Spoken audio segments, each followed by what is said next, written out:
Welcome, wrestling fans, to the Lincoln High School Fieldhouse and the Rapids Quad. It's a tournament that we had for years, and then we had trouble for a couple of years filling it, and the last couple of years we're back to it, and we've got teams from Middleton, Westfield, and Wrightstown, which is the top Division II ranked school in the state. We're going to open up with Middleton, and we're going to kind of pan this as it goes on. We've got, there'll be some JV matches going on, and along with the varsities from the schools. And actually, it's kind of interesting with Middleton, because the coach there is one of our old wrestlers from Vesper, Kent Weiler.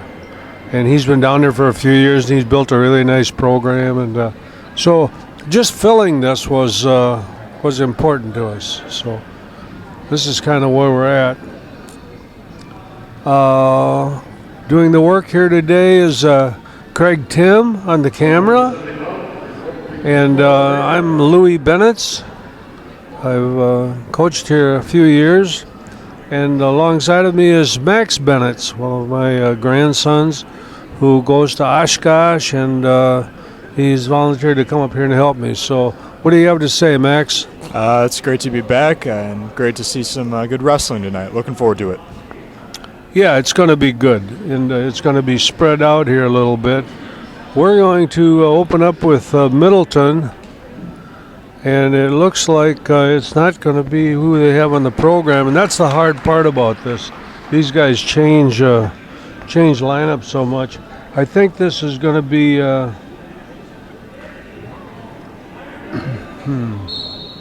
This is Matthew Higdon, I think. And Middleton has.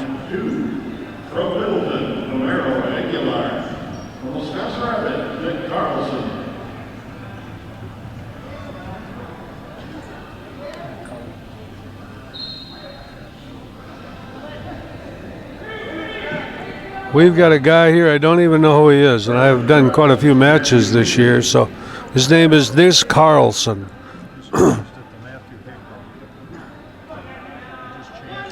Yeah, we'd already said it was Matthew Higdon, so I don't know the status of Leo. He's on a real good freshman for us, 170 pounds, and he must have some medical issue because he would be wrestling, but that's kind of the nature of the beast at this time of year. We're going to have some injuries here and there, and I think what you try and do is get everybody healed up by the time the regional starts.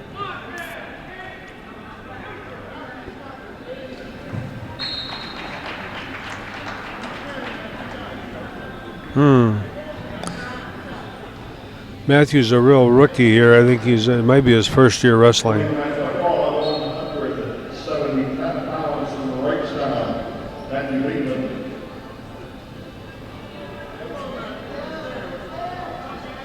It's going to be hard keeping these mats full all day.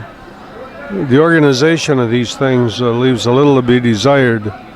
And one of the things that's happened here, Craig, you know this, but we lost our athletic director.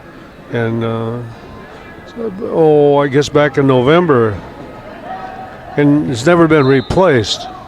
So the replacement is, I was talking to one of the basketball coaches the other day, just doing things like hiring the referees, having programs ready to go, get all the workers ready to go. And so what's the workload of this is falling, I think, on Shane Benitz. He gets here a little early and tries to get everything all set up, but we're a little short-handed. So, and don't really know much more about the status of the athletic director. It sounded like it was hard. It was going to be hard to find somebody in the middle of the year to replace. So, at this point, we're just kind of getting by. So, Max, if you know some of these JV kids, you're going to have to help me out here a little bit. That's why you're getting paid the big bucks. Well, I don't know. You said it was Matthew Higdon? I did wrestle with Quan. I believe it's his older brother. This is Matthew out here now, yeah. And worked with Melina, his older sister. She was a manager for us for several years. So I don't know Matthew personally, but I do know the family pretty well.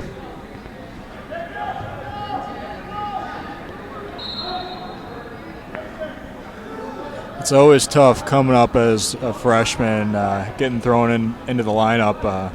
You don't often see a first-year wrestler getting thrown into a starting lineup either, so I know that can be a lot to handle. He had a nice match the other night. He came from behind and won a 10-8 match. Was that against Wausau East? Yes. All right. I wasn't able to get there, but I was getting updates pretty often throughout the night. Sounded like a pretty good meet for us. I wish I knew these kids a little bit more. The JV match going on down here is 4-4.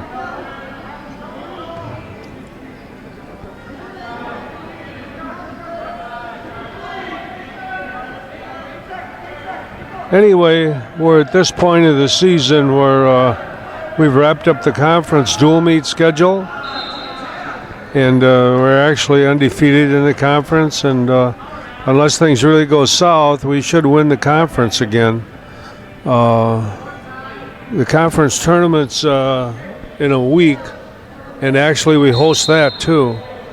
And in the way the conference standings go is you get 2 points each for each dual meet win.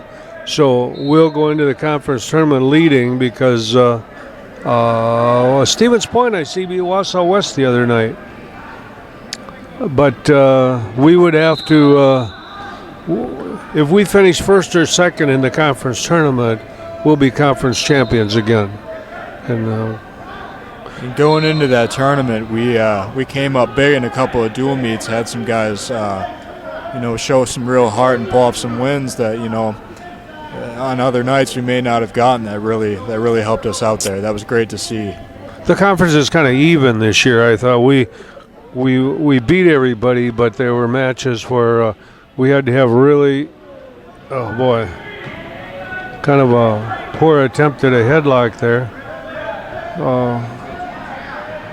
Matthew's battling in here, but he's down as at 18-4.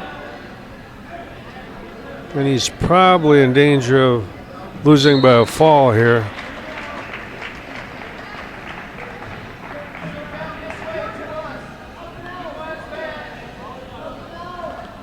Yeah, I don't really know what happened to Leo. He's a really good freshman. He transferred in here, and we've had he's really been tough. A good wrestler, and he's really tough. So there's a reason that he's not in here. So we're going to go up to 182.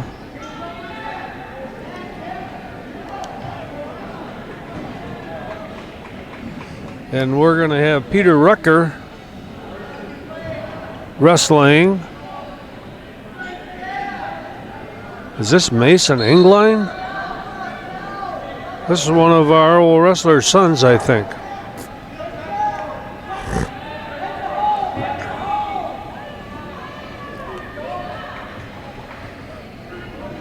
Peter's one of those guys that's loaded with skill. He gets a little out of control once in a while, but he's really improved a lot as a couple of years have gone on. 2-point takedown, 1-point escape for Middleton.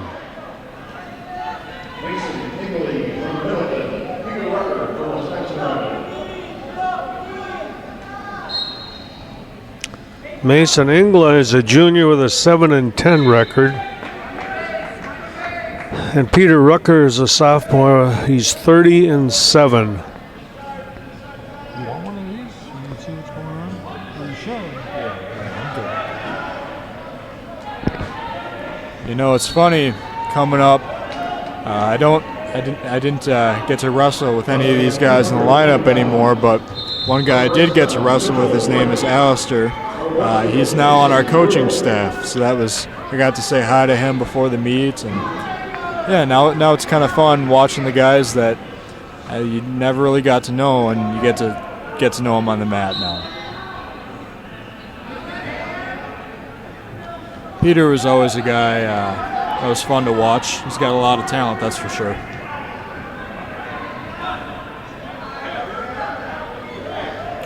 He's a pretty talented athlete.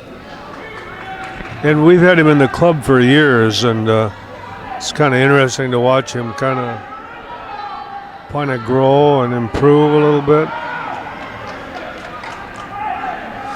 So the rules this last couple of years, you can pin somebody off the mat. You used to couldn't do that, but the rules have changed a little bit. They're going to call him out of bounds and bring him back to the middle.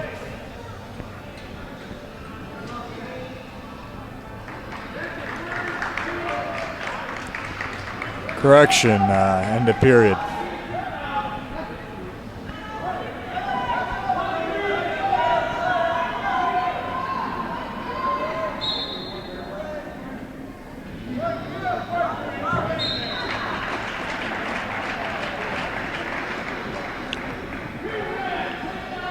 That was nice. Peter gets in on another takedown. And I can hardly read that scoreboard. Bro, I can't read it. Yeah, it's 13-3. So in this complicated scoring system of wrestling, if you win by a major decision, if you win by a regular decision, it's 3 points.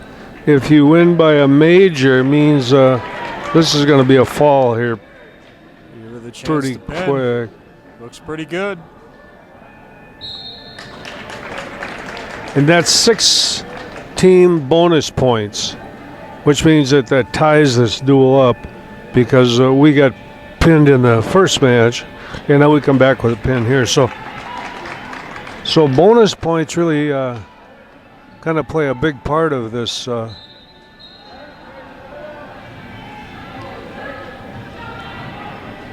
The scoring. In the JV, they are just evidently exhibition matches. I don't think they're keeping team score, although they could be, but we really don't know. Now we got coming up here at 195, we got AJ Schutz. AJ was a guy I got to know on the team and in the practice room, one of the few guys that are still coming up through this lineup. Guy who works real hard and has a lot of heart. Watching him develop over the past couple of years has been a real treat. He's improved a great deal. The book on AJ, and I'm not saying this to make his parents or you or him or anybody, he's not a real great athlete, but he's got a real big pump. He goes real hard, and he wins a lot of matches in the third period by just staying after people. Early on, he can get himself in trouble a little bit. His opponent is Homer Aguilera. Again, it doesn't really mean a lot to anybody here, except if there's some Middleton people watching. So AJ picks up a pin, and he's gotten really strong. He's real physical. He likes that pinch headlock early in the match. So we go up with, and you're going to have to help me keep track of the score here a little bit. Oh, I will. Okay.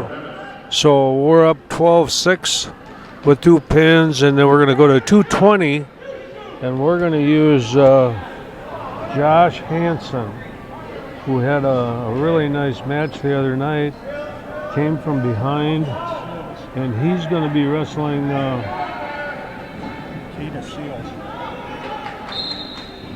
Cadus Seals, who they have him listed as a heavyweight, but he's obviously not a heavyweight here, even though he might be.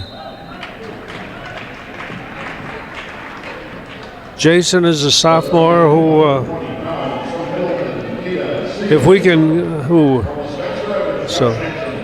terrible attempt at a headlock that Jason kind of ducked under, and we got to get those kind of takedowns.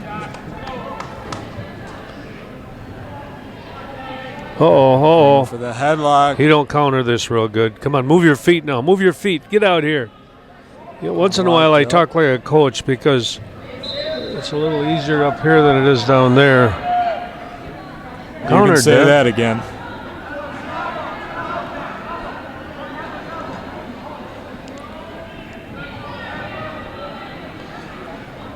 Well, we need usually, and I say this again, and just trying to be a little bit critical, I guess. If we could just get him a shot of adrenaline when he comes out, he just starts real slow. Oh, boy.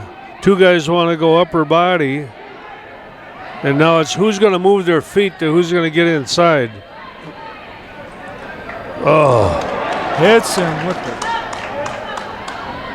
Well, it wasn't pretty, but it got him 5 points. Josh Hansen did a plain old lateral drop, and he's got Middleton on his back here. Looks in big trouble. Somebody was going down in that mess. They were both, oh no. They were both kind of flopping around with upper body stuff. Josh running out of time. Tighten this up, Josh. Now it's pretty tight. With a second left on the clock, Josh Hansen comes up with the pin. Goes from the lateral drop, gets twisted up, almost gets reversed, and puts him away. Yeah, and he stayed after it. So after losing their first match, the Raiders have come up with 3 big pins here, and it puts that score up 18-6 for the Raiders.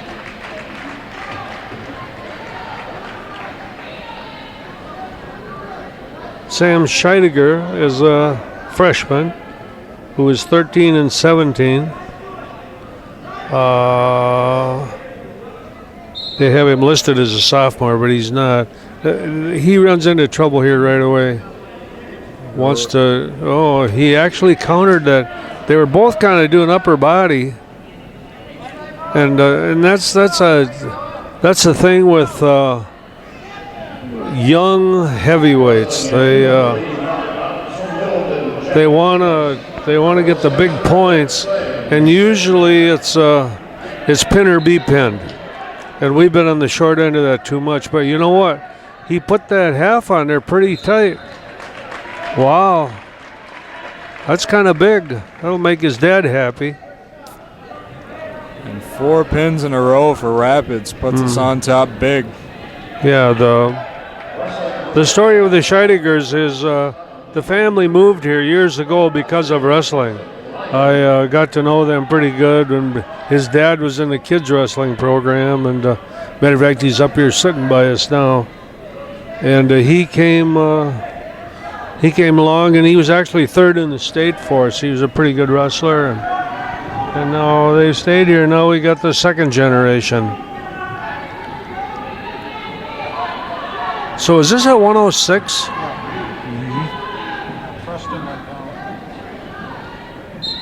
Preston Spray coming down to 106. I wrestled for a couple of years with Preston's older brother Patrick, who wrestles for the Badgers now. That's 2 pretty talented kids.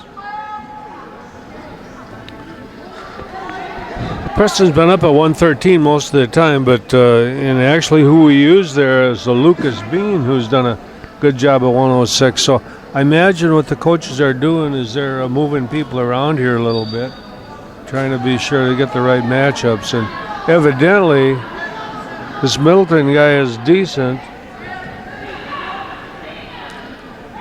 He's 16 and 10. I guess that makes him fairly decent. I think Patrick might be ranked 2nd in the state. He's pretty skilled. He's got good quickness, good technique. You mean Preston? Yeah. My grandson corrected me. It's Preston Spray. Patrick wrestled for us for 4 years as one of our hammers, and moved on to wrestle in college for the Badgers. So pretty easy to get tripped up on the names.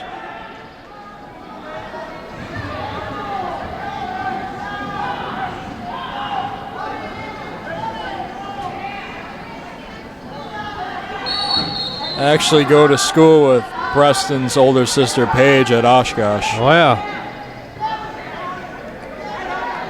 So tell us about Oshkosh.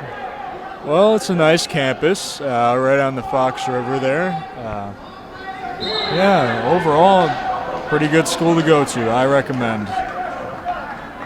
Got a little flurry down here, but in the end, it's going to be 6-1 for Preston.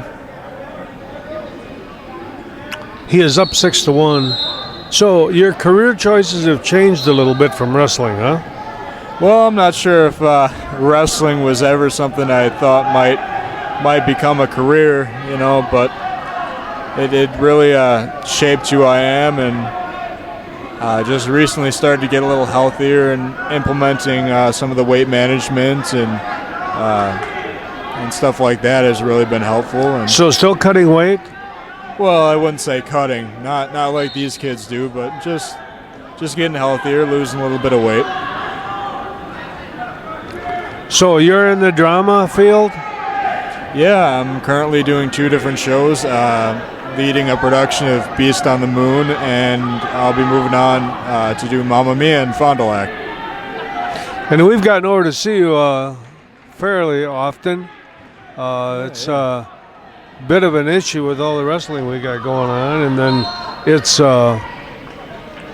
this team, and then you got a cousin, Brock, who wrestles at Upper Iowa, who on Sunday we're going down to watch him. So we kind of juggle a little bit, but we do enjoy coming to watch your plays. This next show doesn't help you much. It's the weekends of individual state and the team state tournaments. Yeah, we're going to work it out, though. We've figured that out already. So, wow, I'm looking over here at the JV matches. This is a little guy. I don't know who it is.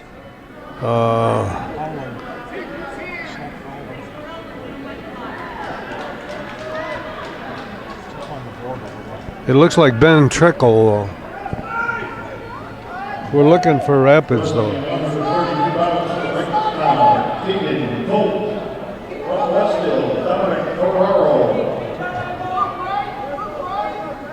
We're hoping and working towards getting guys down to both the individual state tournament and eventually getting the team down to the team state tournament that next weekend as well. We have an outside chance. It's a slim chance, but we have an outside chance of getting to team state.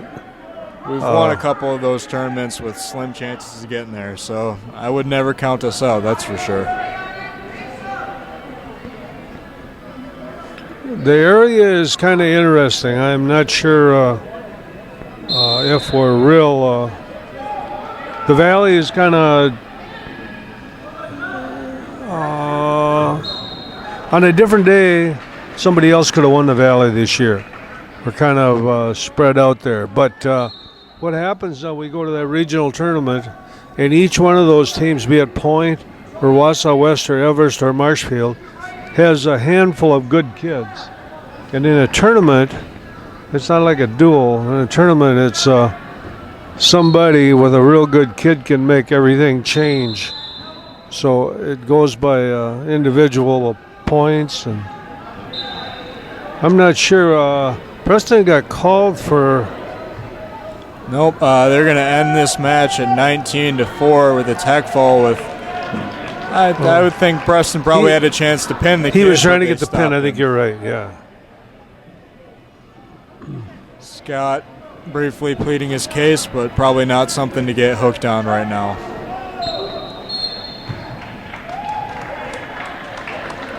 So the Raiders are up here 29-6.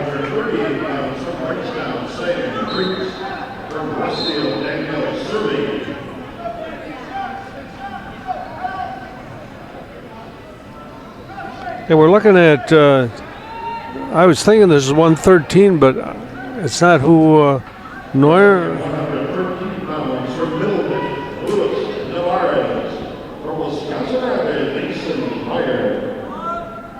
Asen Meyer is a transfer student from one of the suburb schools up in the cities. And he's wrestled for us a little bit on the varsity. Nice kid, good kid. I think he fits our program pretty well.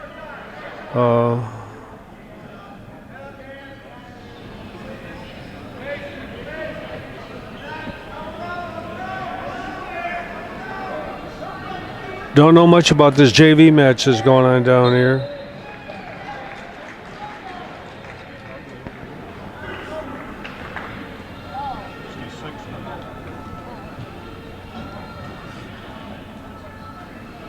Craig just pointed out that the other match over here between Westfield and Wrightstown, Wrightstown is winning like what, 66-0? Yeah. And Westfield has a few forfeits in here, so that's probably what's going on there. Westfield, you know, smaller school, probably don't have a lot of numbers out.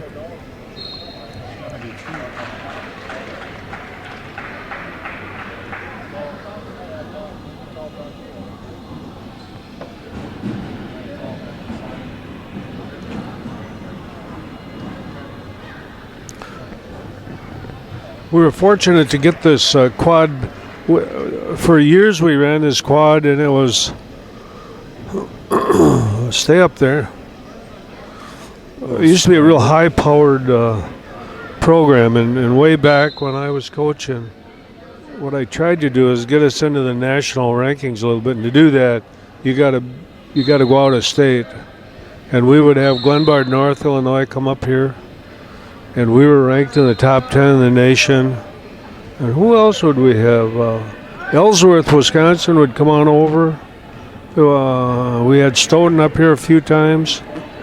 And it was really a good meet. And for some reason, we just couldn't fill it anymore. This happened several years ago. Uh-oh, fight this, Asen, fight this, buddy. And we ended up losing it. And then for a few years, we didn't have it at all.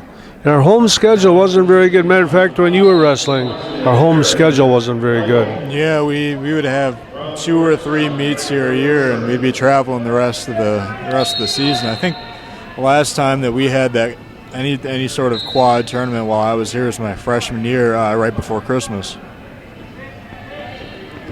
Even back then, the deal I'm not is sure the competition was real. You get the conference duels, and so that's like 3 a year.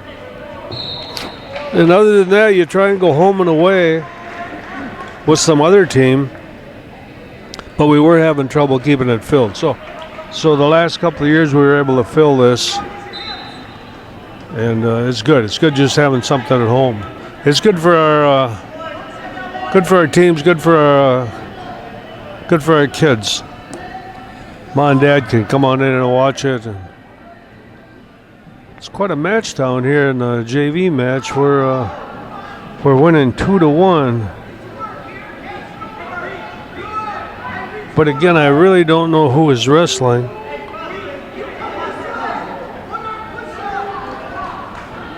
I'm not much help here, and we're a long ways away from the score table. My wife kind of runs that.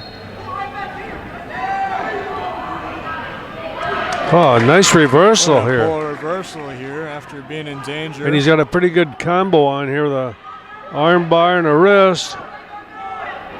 Looking to turn with that arm bar. Okay, so loses the arm bar, but getting right back to it.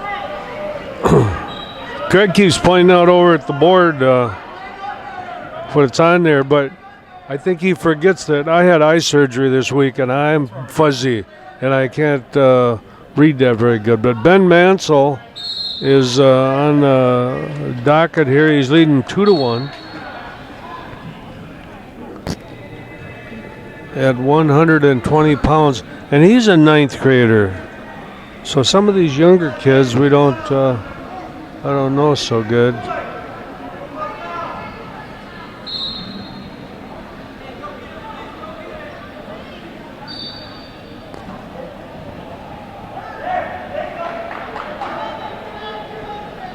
We're using some different people. I see what's going on now. Scott and Shane, they're always trying to get more matches for kids. So actually, normally this would be Josh Black.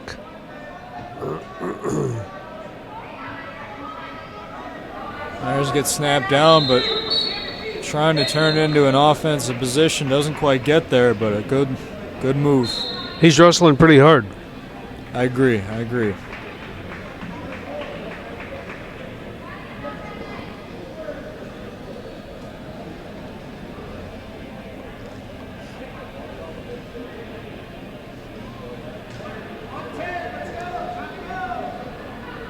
we can find one more takedown here.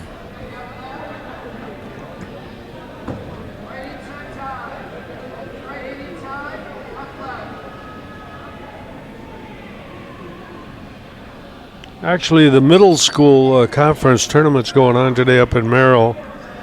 A lot of teams, like 23 teams. And our middle school team is pretty good. We're going to come pretty close to getting this takedown here.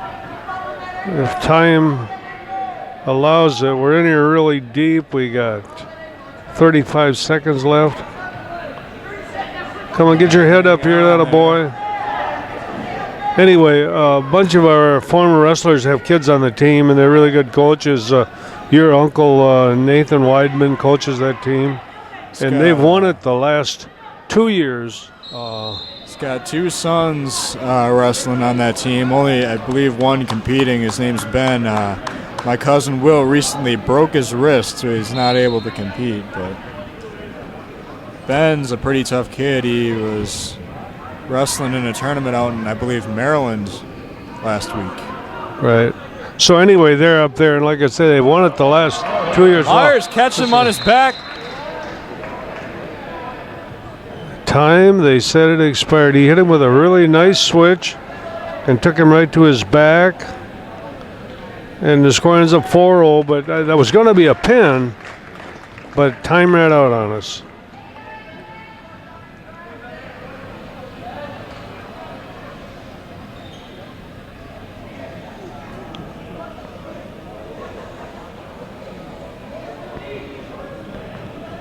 So again, if you just joined us, we're at the Rapids Quad in the field house here with teams from Rapids, Westfield, Middleton, and Wrightstown. We're wrestling Middleton right now with our varsity, and there are some JV matches going on either mat. Outside we got 4 mats set up here.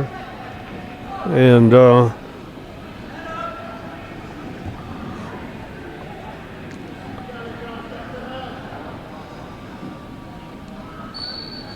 this is Josh Black versus Hunter Grimm.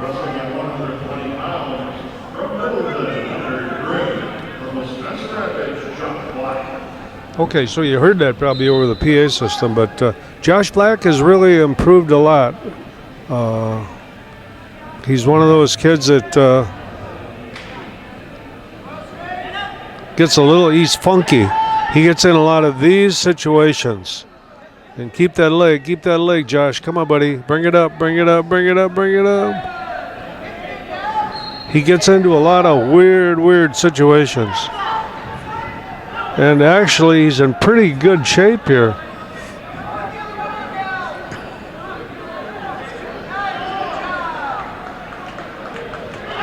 Looks like it's going to be 2.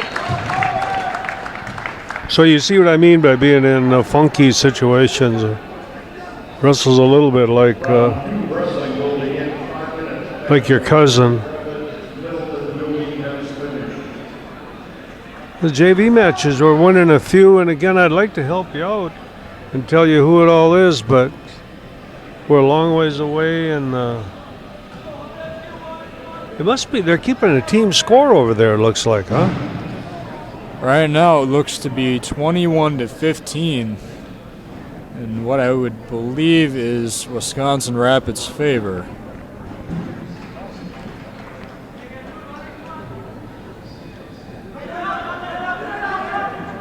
Uh-oh. Come on, Josh.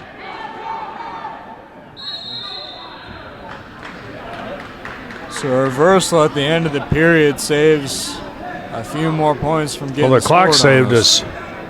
We were going under there, I think. So this match down here between Middleton and Josh Black is 2-2 going into the second period. And again, it's what I pointed out early. It's funky. There's going to be a lot of points scored, and it's not over till it's over, I guess.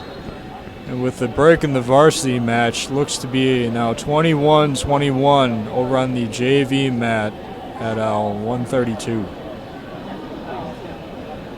Our score here is 32-6. Oh boy.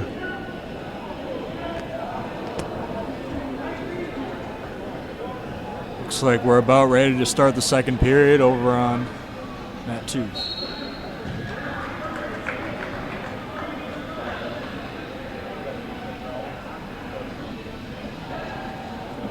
See, they got your ma working the table down here. Yep. I believe with Troy Freeman. Excuse me? I believe that's Troy Freeman down there with her. Oh, no, it's Bean. Bean? Oh, never mind. Troy Freeman is little, and he doesn't have any hair. That much I do know. And he probably is up in Merrill. My eyes aren't much better than yours, I guess.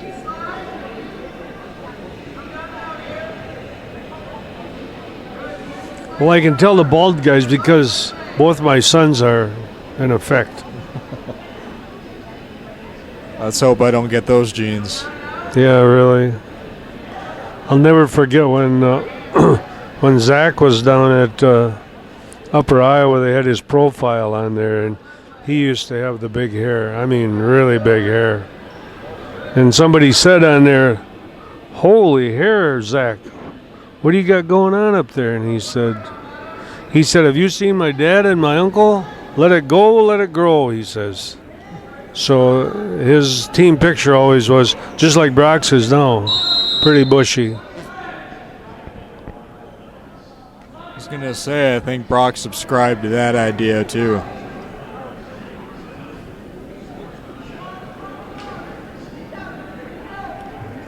It'd be nice if we could help out a little of these JV matches. But I wish you'd take one of these programs here so you could kind of help follow along here a little. All right then.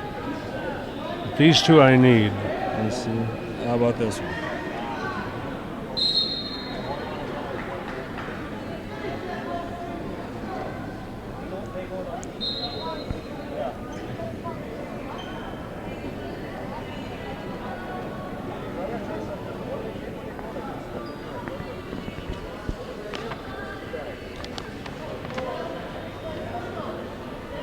Do you have rapids on that one?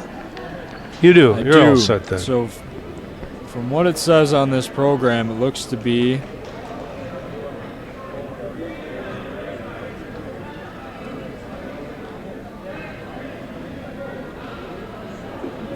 Seth Bunn versus Justin Abraham, with the end of the first period being scoreless.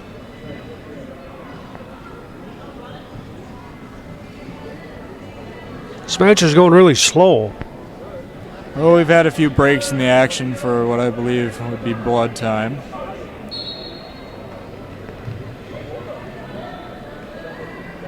Is this Justin? I know he's a friend of yours. Yeah. I've been dating his sister for about 5 years now. No, we won't go into that here in the air.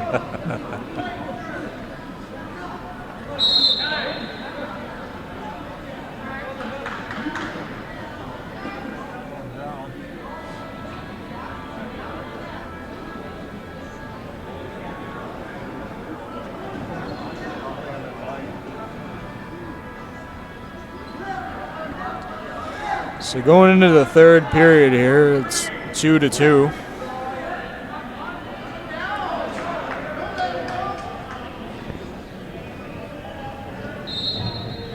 They're using a lot of JV wrestlers here.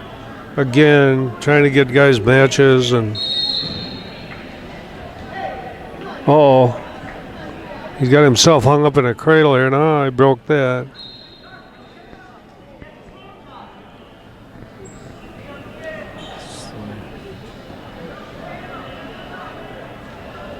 Breaks out of another cradle attempt. They're going to stop it. More blood time for Red. An update from the JV match off to our left here. Justin Abraham escaped to make it 1-0 in the second period.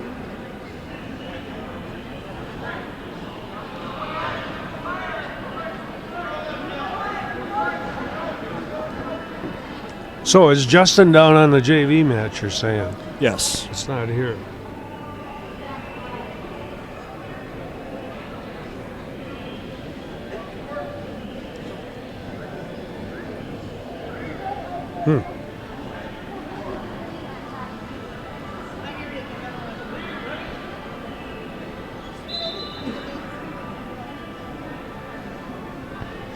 This other duel with Westfield and Wrightstown is long gone. It's over. It was kind of a lopsided affair.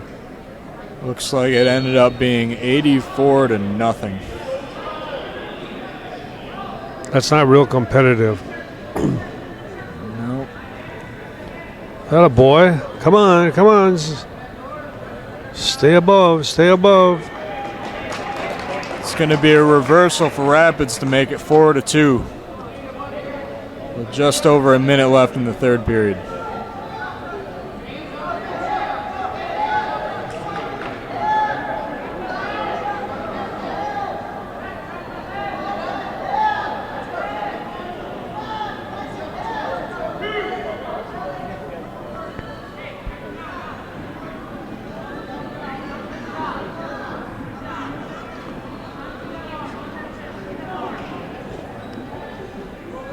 Your brother's supposed to be coming in tonight. Yeah, he should be here. I'm not sure when he left Mankato, Minnesota. That's where he goes to school. I'm not sure when he left this afternoon, but should be here pretty soon. Yeah, I talked to him yesterday. He planned on being here tonight. He's getting over. He was pretty sick for a while there. Mm-hmm. Yep. He's feeling better at least. Looks like Josh might be. Craig, do you know who's wrestling down here?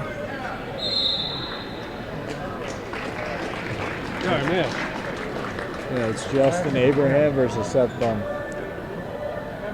Justin Abraham is over here, though, isn't he? Oh, you mean here? It's Josh Black versus Hunter Grimm. So Josh Black comes away with the win over Hunter Grimm. We're headed to 126.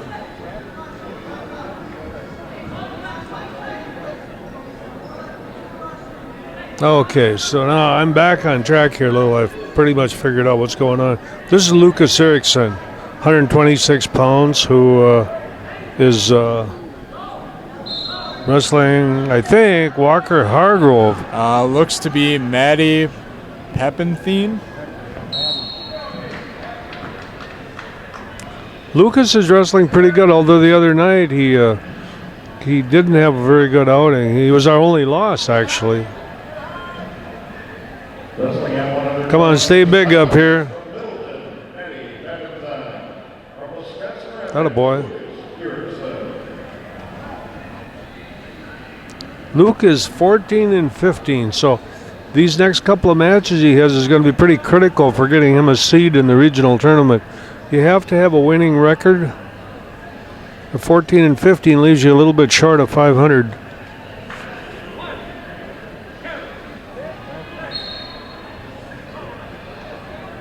I think we got Damian Bennett over on the JV match.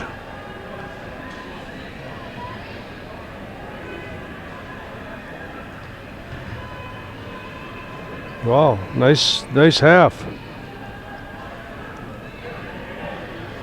From what it looks like, the ref is considering it a continuation of the first move, so he's not getting any more near fall, but looking for the pin. Yeah, good point. And he'll get it. So Lucas Erickson with the pin over Maddie Peppenthien. That'll give him that win to put him at 500, hoping he can find a few more here to get him in a seed in the regional tournament. That becomes really critical now coming on down the road because we have a lot of those guys that are real iffy, right around 500. So we probably should have Ryan Searing here. Yep, Ryan Searing versus Leslie Neverez. Excuse me, I'm not exactly sure how to pronounce the last name.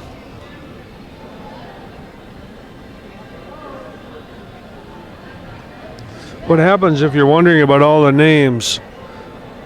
Coaches send in their records for the programs during the week. And if they're like we are, that could change a lot during the week. And then at weigh-ins, you weigh in probably somebody different. So the program really, it sounds like we don't know what we're talking about. In a way, we don't, because the program might be completely different than the weigh-in sheet. The weigh-in sheet is over by my wife. Actually has it over the official score, and we look at this program here, and Scott Tesch usually reads out the name of who actually is wrestling.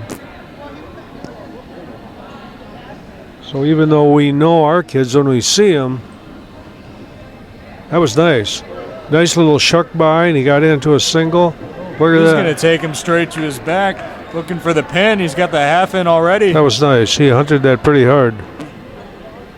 He did that one other dual meet. He was losing, and he got a takedown, threw a half right up in the air, and got a pin. And he's going to get the pin. That was nice. Same deal with Ryan Searing. He's kind of right at that borderline where a few wins would really do good for him.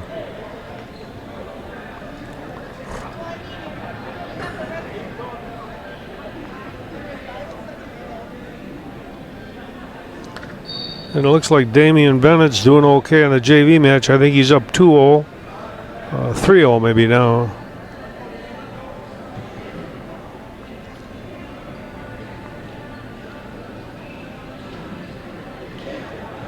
And this probably is Cole Laddick versus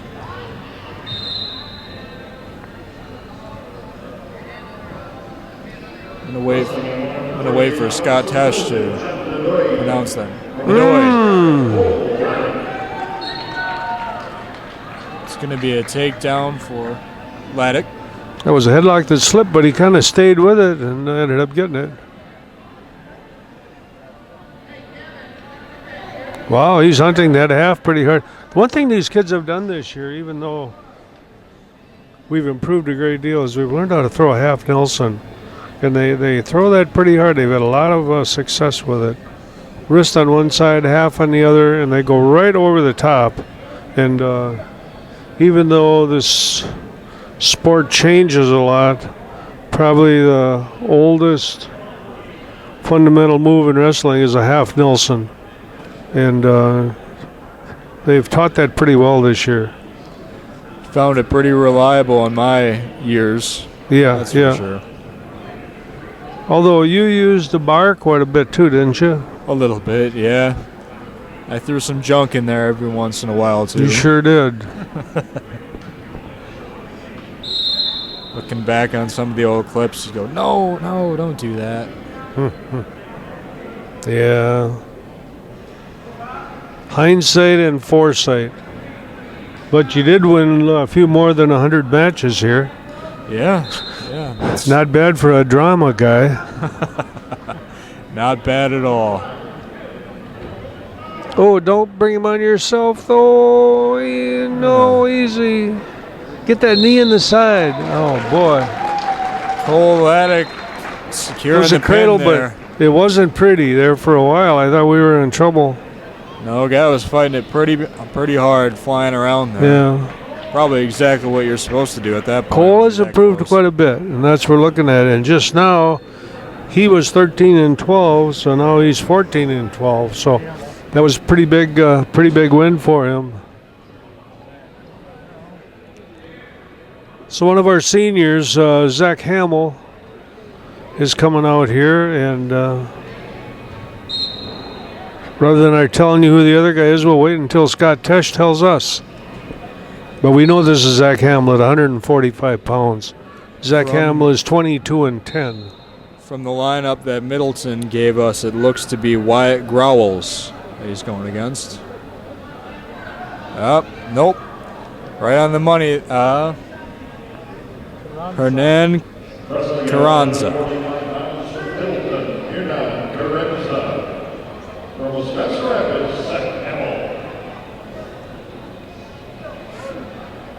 That just goes to show when you put things down on paper, it's not exactly what you're going to get when you get out on the mat. Exactly. Not even the right order.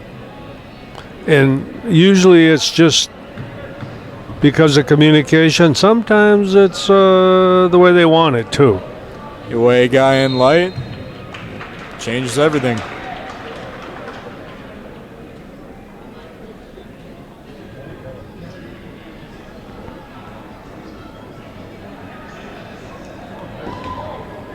Hamill in with a quick takedown. He's going to let him back up, look for another.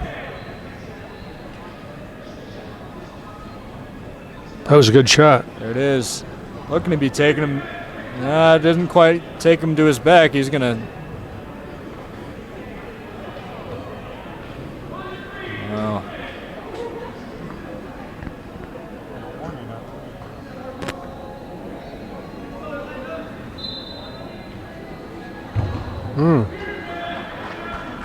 Got to be a little careful with that. Pretty close. Some refs will call it, when you take your opponent in the air, it's your responsibility to bring him to the mat safely. And I don't think that was questionable, but it was loud.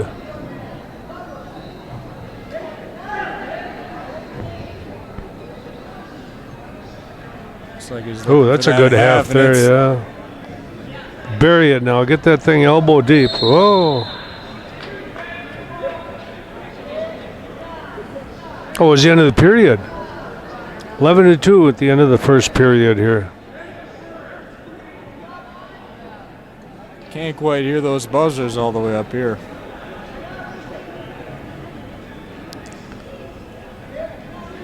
I don't know if the ref have the track wrestling watches on or not.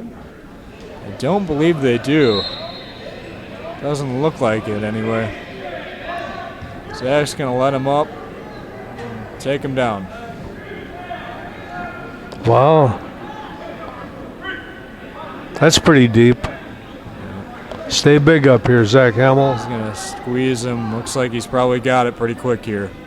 I think he's got the chin too, doesn't he? Yep, there it is.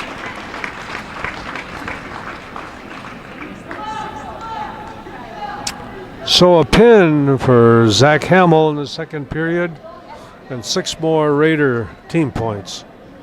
And we're rolling. We're look like we're doing pretty good.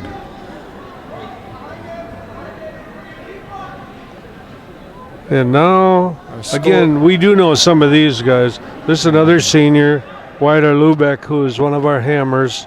He started for us now. This must be his 4th year. And who is he wrestling here? I'm going to wait for Tesch.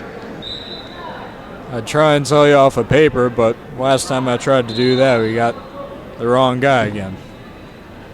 The current team score for our match here is 59-6. Getting into the back end of the meet. It was kind of like the other. Lubeck versus Gavin Hoffman.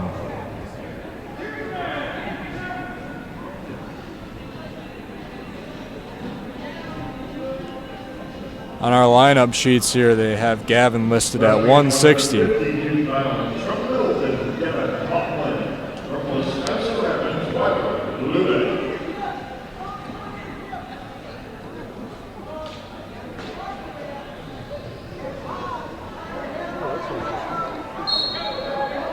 He stacked him up.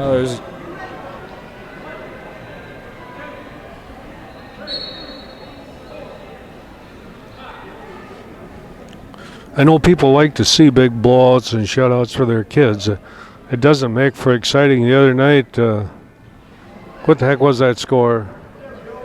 60-6 or something. Yeah. 66 to 9.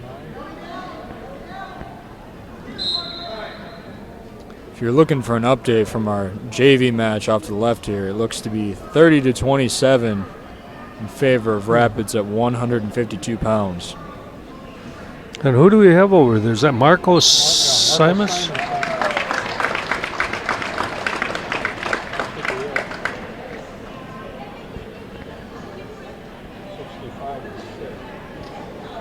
And the Raiders racked up another bonus point, another pin.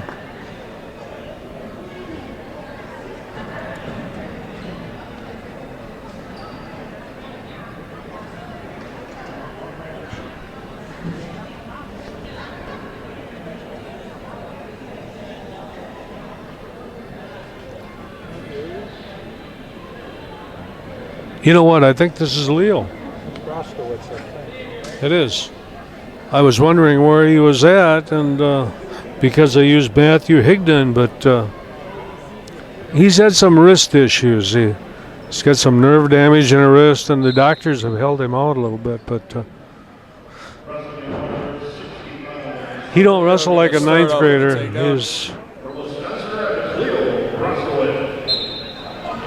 Wow. That's going to come pretty close to making the top 10. 10 seconds. I don't have the big program here because we got all those records in there. And our score is 71-6. The Raiders over Middleton. And that's a nice way to start. And I think our JVs are still going here. And that's like 30-27. So if we're rolling here, we got Peter Rucker taking a forfeit right away to start this meet. That might be the way it goes here. I know we're a little short here, Westfield. Well, welcome back to the field house here with the second round of the Rapids Quad. And we had a pretty easy time with Middleton the first duel. And now Westfield is about 6 wrestlers short. So there's going to be a lot of forfeits, and it's going to be over real quick. So Peter Rucker already got a forfeit here. And now this is AJ Schutz and Mason Peters. Okay.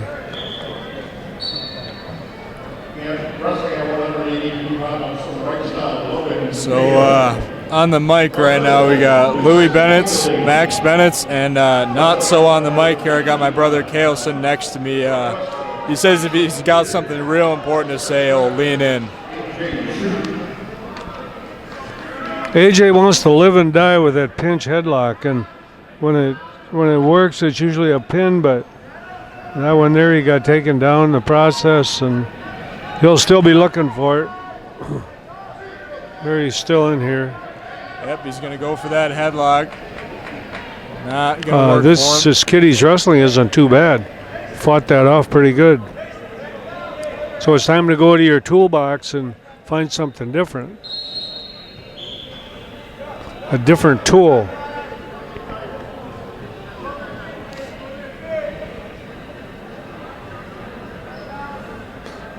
So Westfield's up 2-1 in the second match of the night here. The Raiders got a forfeit for Peter Rucker.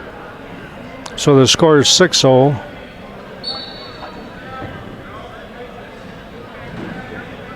And on the other duel that's going on is Middleton and Wrightstown. And I would think that Wrightstown would be favored in that.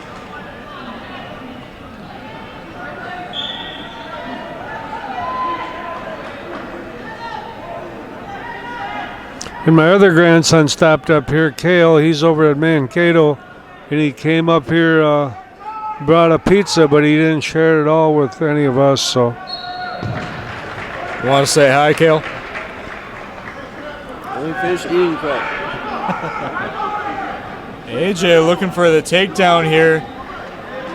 Set him down right to his back, though. He's a pinner. When he gets here, he usually stays in there pretty tight. He got 2. The way he picked it up, I thought that was coming down a lot faster, but guess he was mindful of how that was going to play out. And that was the end of the first period. So towards the end there, Rapids gets 5, so we're going into the second period, 5-2 favoring Rapids.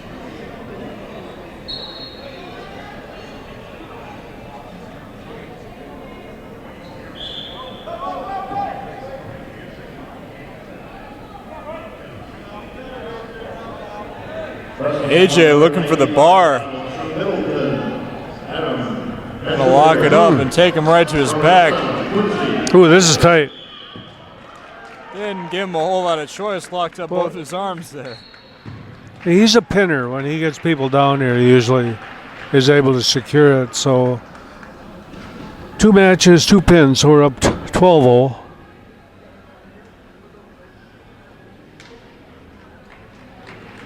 And now we're going to look at Josh Hansen.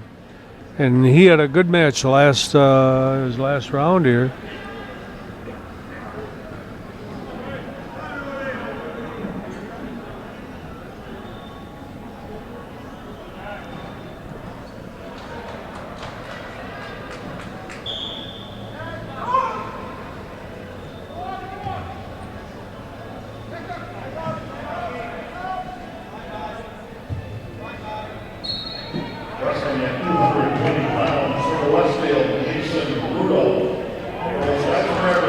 Take him straight to his back and look for the pin right away. Looks really good, that half and the front headlock and a half. The only problem is you don't do that against good guys. And you don't want to get lulled to sleep into thinking that's going to work against a pretty quality wrestler. I guess you make do with what you got. So another fall here, 18-0, and we're going to get the big heavyweight out here, the freshman Sam Scheidegger. And looks like he's going to get a forfeit.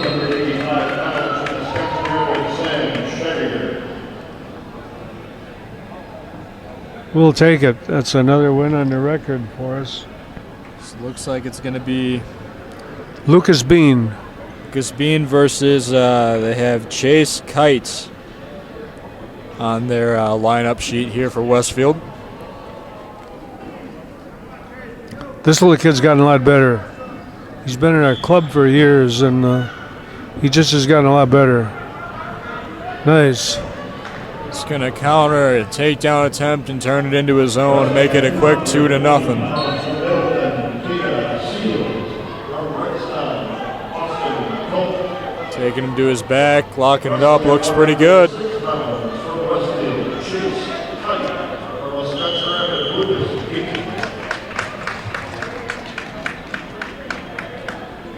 That's going to be another pin for Rapids. That was pretty quick. 30-0.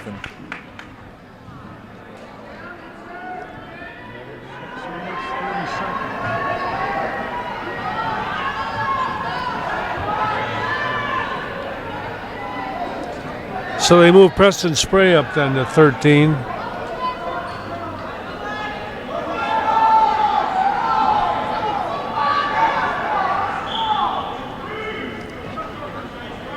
Preston looking for a takedown right off the bat.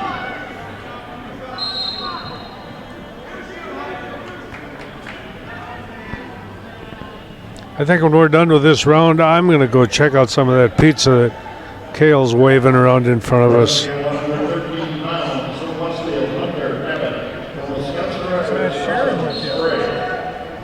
No. I would highly recommend it. That's it? It's very good. We go through a lot of Rocky's pizzas here. So Preston looking to score some points here, making it 6-2 pretty early on in the first period. Tough half right over the top.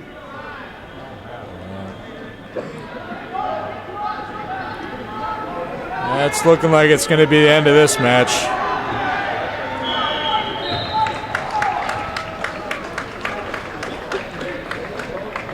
So that pin will put Rapids up 36-0 now.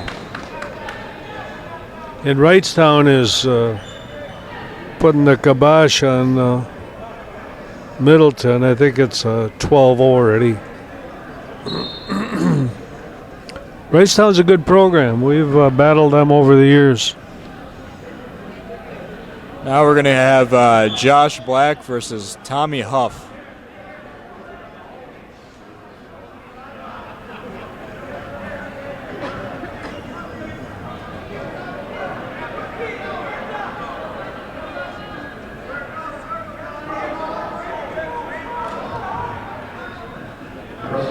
Wow.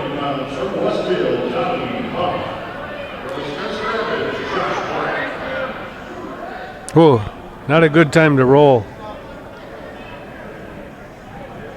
Josh Black, like I said before, he's a little on the funky side, but he's been winning a lot of matches for us. Trying a half Nelson on either side now. He's just got to reload that, break the guy down.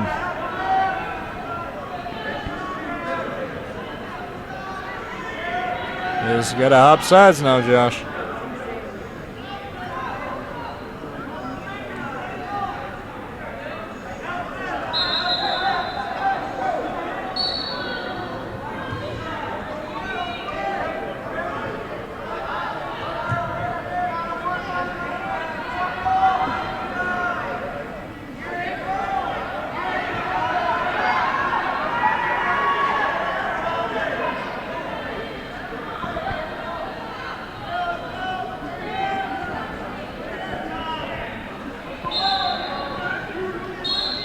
So what's your pick on this ball game coming up Sunday?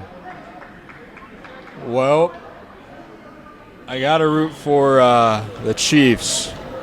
After they kind of beat up on the Packers, you know, I can't really stand to see them win another football game this season. They got the 49ers got a lot of talent. They sure do. That defensive line is going to, I don't know how they're going to keep them off of Mahomes. You know, I work in a little sandwich shop on campus, and I'm scheduled to work during the game. That'll be interesting. Oh, yeah. And Josh is going to find the pin here.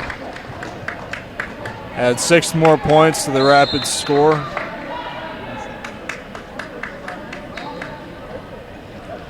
And I think we got Lucas Erickson coming up here. Josh got that pin with 1 second left in the first period.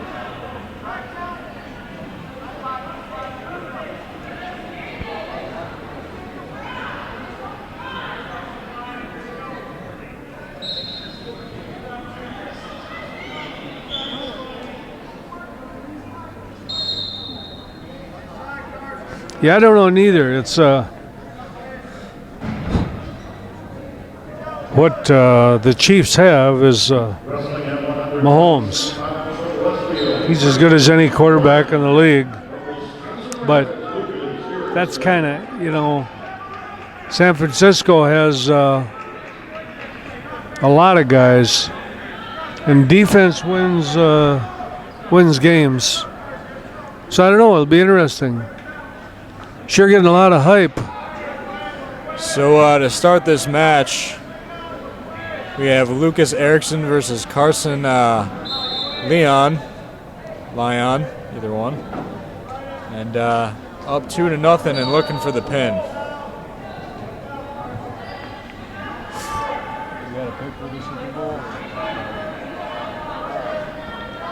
Let's see, I think Kale might have an opinion on the big game on Sunday. You got one, Kale? I think the Chiefs are going to have to find a way to stop the run if they have a chance at winning that game. If they can stop the run, I think they can win that. Kale's got some insight from the coaching standpoint.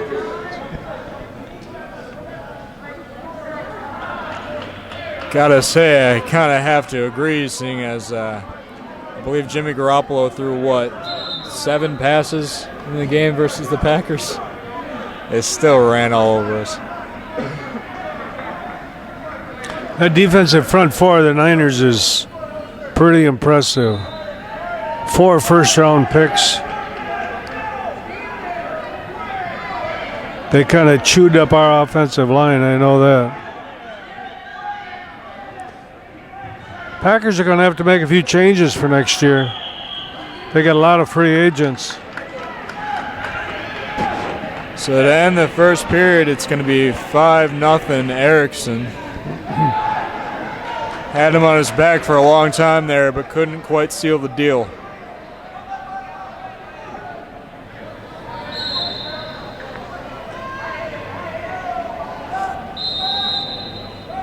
Looks like we are going to start the second period on top.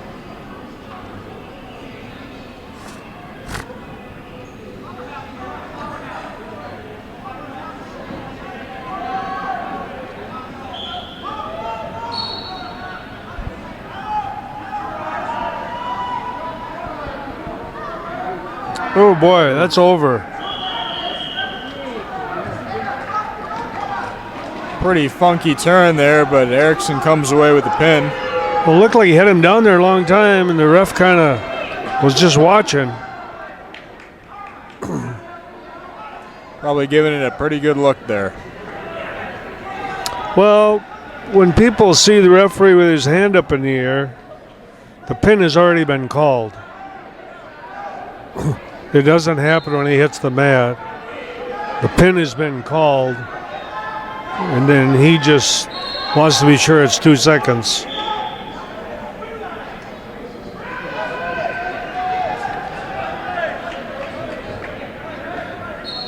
So moving now into 132, it's going to be Ryan Ziering versus Dominic Ferrero.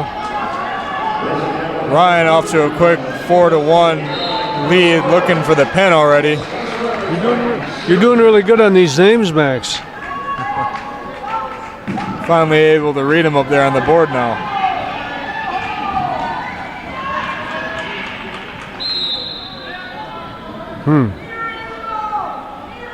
Looking for the turn, but Ryan's got his leg locked up there. It's kind of a long day for Westfield. Another fall here.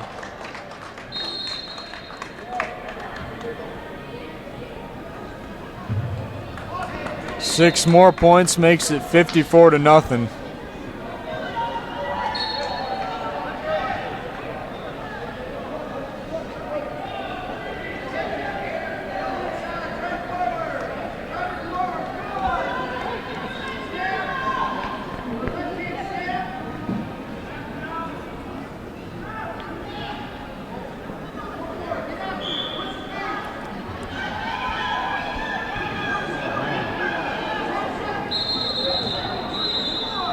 So that's going to be Cole Addict versus Daniel Cervi, but the match is already over. It's going to be a 9-second pin for Cole Addict. Another quick pin here, 9-second one.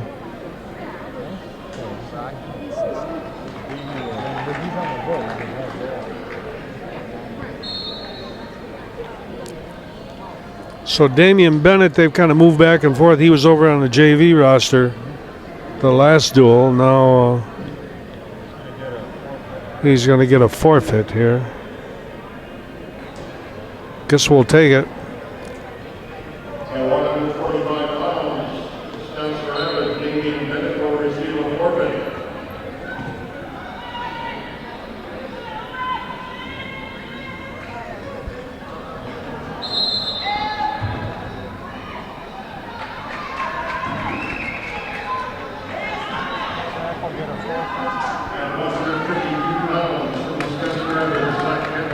Zach Hamill's going to get a forfeit as well. At 145, like you say, Zach Hamill, and now Weiler Lubeck is going to toe the line.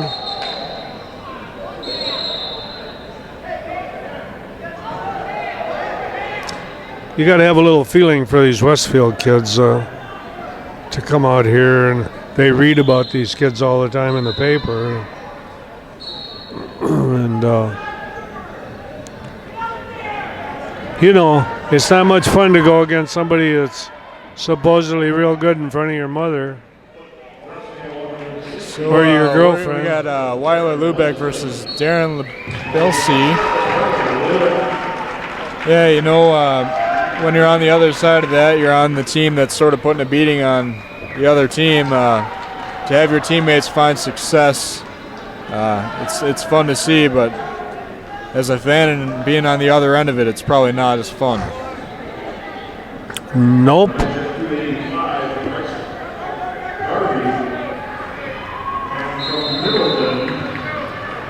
So Weiler Lubeck's going to get off to a pretty quick 4-1 lead here. And Westfield boy would really like to get off the mat here, but I don't know if it's going to be possible. Yep.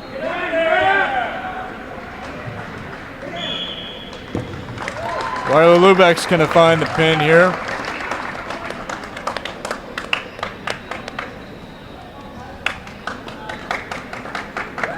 So now I'm not sure who we're going to use here.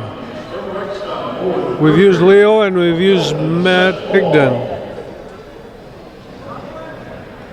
And I don't know who's coming out here. It's Leo. An update for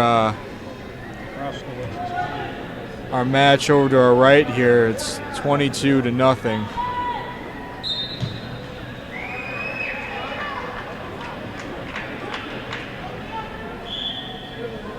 He shoots a mean double. Oh boy. He's gonna take him right to He his could make back. an assault on the quick pin time again.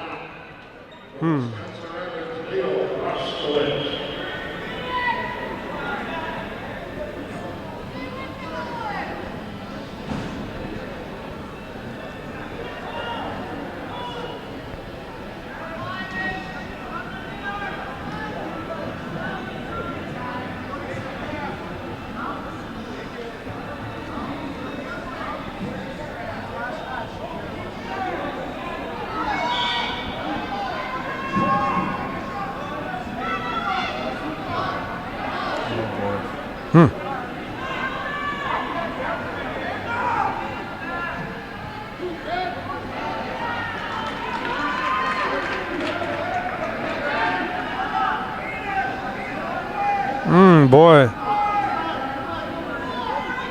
That's snug. Just got to get out to the side and run it. Can't get that foot out. There he goes.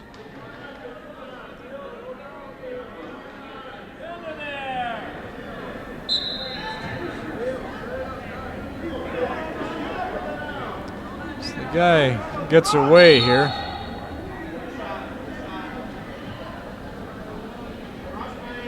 Boy, he gets in on that double deep.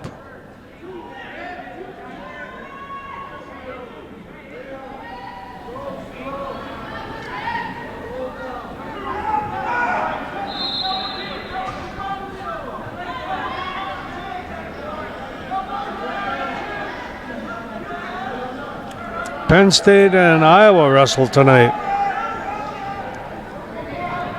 Battle of the Beasts. 1 and 2 teams in the nation.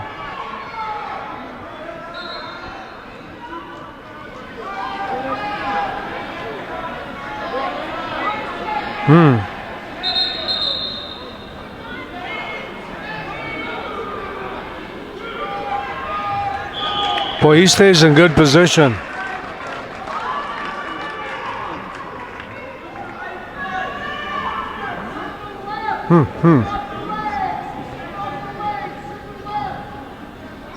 That might be the last match, huh?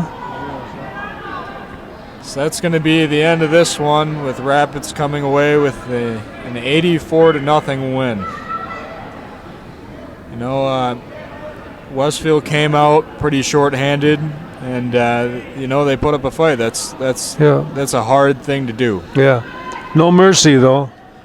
No, but still respect to Westfield, their coaching staff, and their kids. You know, it's not easy to go into a duel knowing you probably don't have a lot of a chance and still go out there and put everything you got into it. So respect to them, and you know, we thank them for being here today. We're going to break away here. That was the end of round 2, and I'm not really sure what we're going to do. It'll be these other matches are going on yet, but I don't know if we're scheduled to come right back after this one. We're just here. So in behalf of my grandsons, Cale and Max and Craig Timm, we're going to take a little bit of a break. Thank you. Well, welcome back to the field house at Wisconsin Rapids for the Rapids Quad Wrestling Tournament.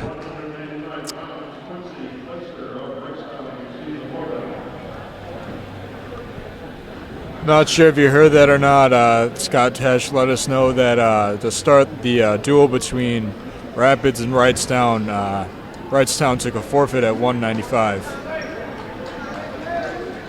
We're going to move up now to 220. We got what looks like AJ Schutz out there versus Quincy. Well, that's kind of interesting, 195. So we got the forfeit?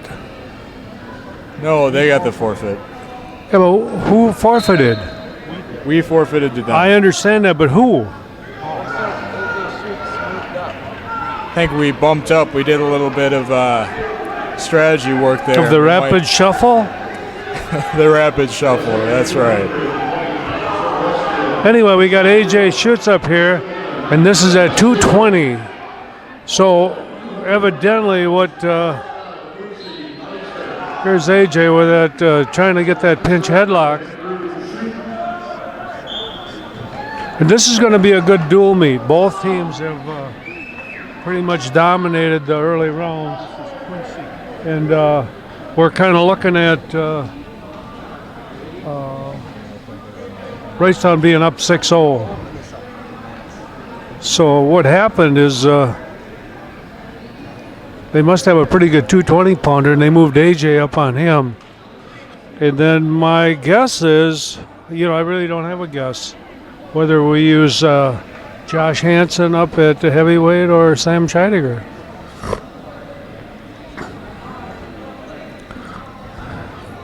They're the number 1 or 2 ranked team in Division 2 in the state. So they're a quality opponent. They're real good, and we've had some history with Wrightstown over the years. So I think both of us just pretty much dominated the other 2 teams. So this is kind of the finale.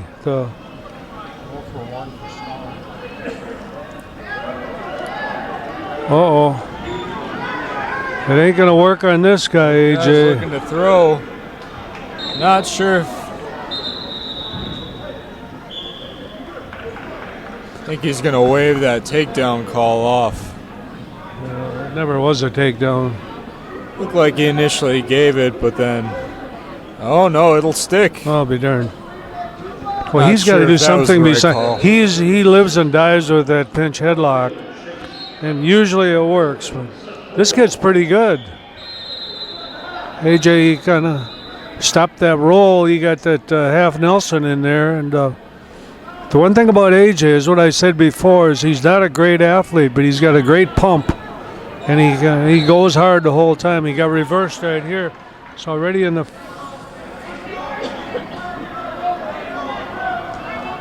Wow.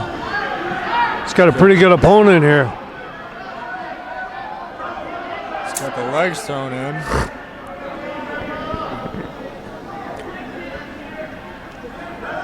It's pretty high up there. AJ looking to come up to the back. I think he might be able to come out the back here. They give him a second to get there, yeah. Oh boy. AJ is going to take the top position right back and get the reversal. Looks like the Wrightstown boy likes legs pretty much, and we were fortunate enough to come out the back door on that. And this is going to be a heck of a match here. AJ's got the wrist, and he's looking again to get that arm back here. But take your time. Be a little patient. That's the other thing is I think we lack a little bit of just perseverance, staying with something. We want to score those back points right away, and that don't happen against good people. Uh-oh. AJ is going to get rolled through. Maybe not. Maybe not. Yes, he gave a reversal. A little bit more. Oh, boy.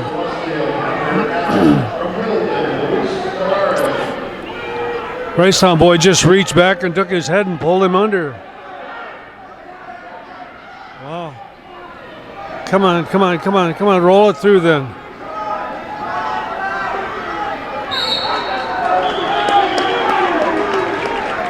Three back points and no reversal.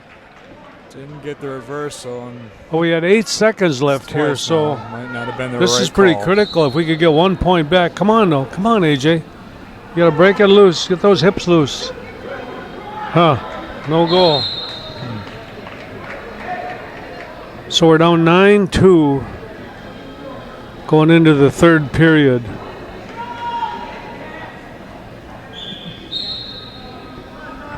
So that forfeit's going to play pretty big in here, though.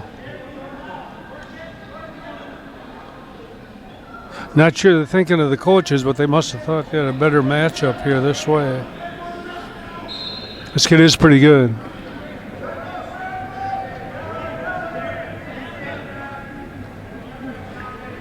AJ looking for a big move here. Getting that pinch headlock locked up, but guys are going to throw one on him. Well, he gets in that pinch headlock, but he forgets the other guy's in the headlock position there. And that's exactly what happened. Because you're pretty vulnerable. Now AJ's got to watch Throws out. the legs in again. Leg road right here. Wrightstown is known for doing lots of leg rides and cradle type stuff. So this probably won't be the last time we'll see leg riding in this meet.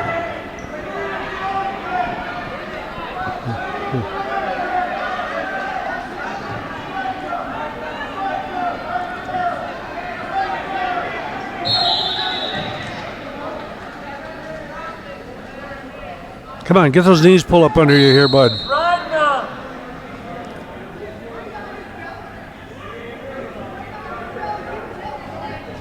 They're going to hit Wrightstown with stalling and a point.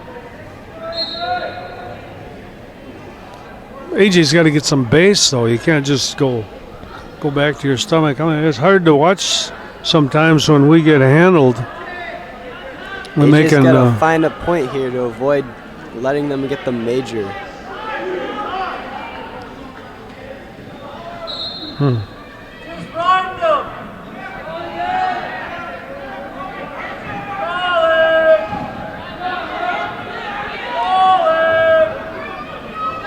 Gonna have to agree there's not much action here.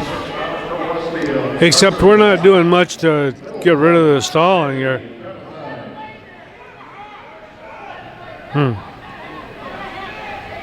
Wow, this is a tough match to watch, considering we moved up to get to this guy.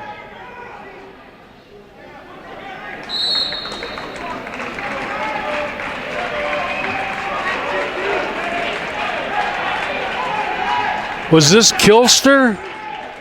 Was that who this was? Yep, Quincy Kilster. 26-3, so he was pretty quality. So we're pulling Sam Scheidegger out at heavyweight. And we're using Josh Hansen up here at 285. And I watched this this heavyweight before. He's not bad. This is not a gimme by any means. So Wrightstown's up 10-0 in the dual meet. And we're using Josh Hansen up at heavyweight. And again, the coaches have scouted this, and they must have felt this was the best route to go. And I do know my sons; they do know how to move people around. Sometimes you win it, sometimes you lose it.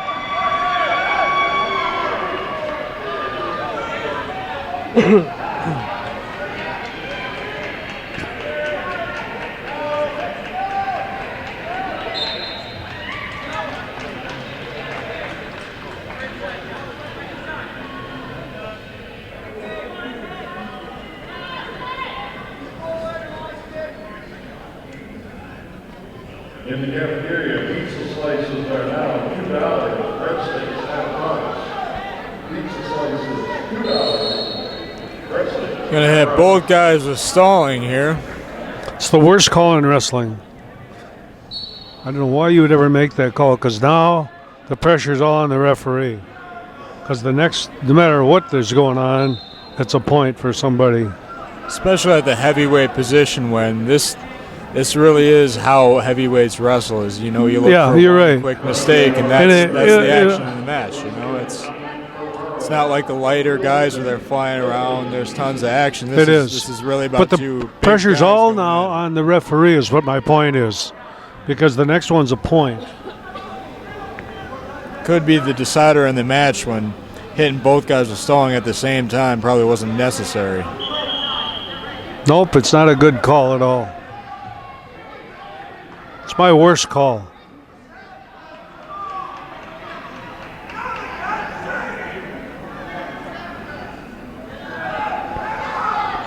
See, now oh boy. Come on. Really not sure what That he's is, doing here.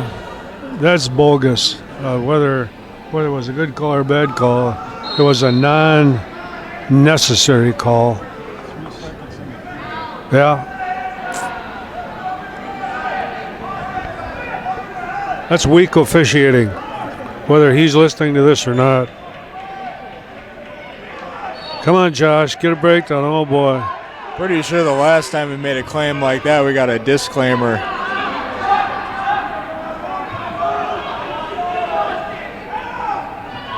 Come on, Josh, stay big here, buddy. This guy wants to roll him all the time.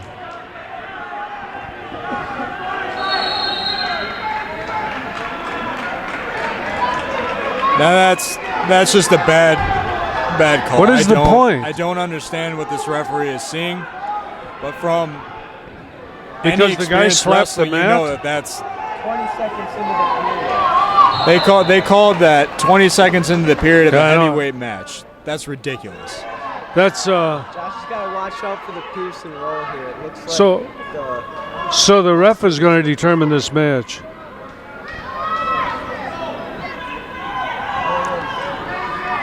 I just don't see any call that's been made in this match as being necessary so far. Well, what's weak about it is there's an assistant referee, but they never would rule against the main referee on the match.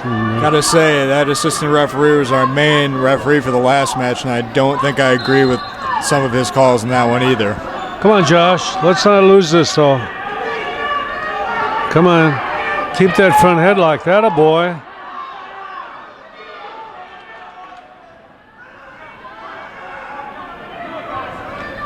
Oh, you're too high. Come on, get back here, get back here.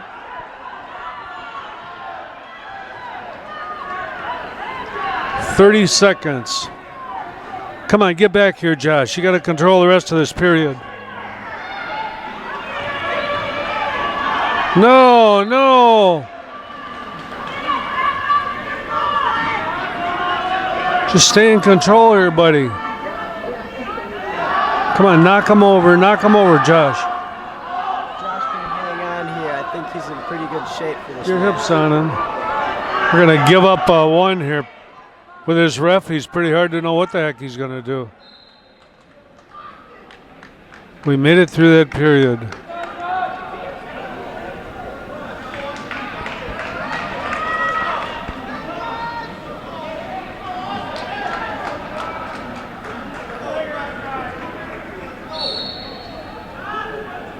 But you can't just lay here, Josh. You got to get a base. Wrightstown likes to use those legs a little bit.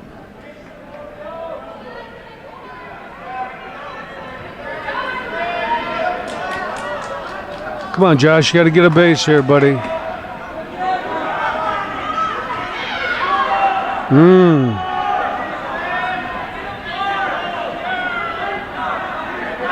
Wow, he's kind of cranking his arm over pretty good. If Josh can gain some control here, though. Come on, Josh. You got to get a base. He's going to lay there and get 2 points scored on him.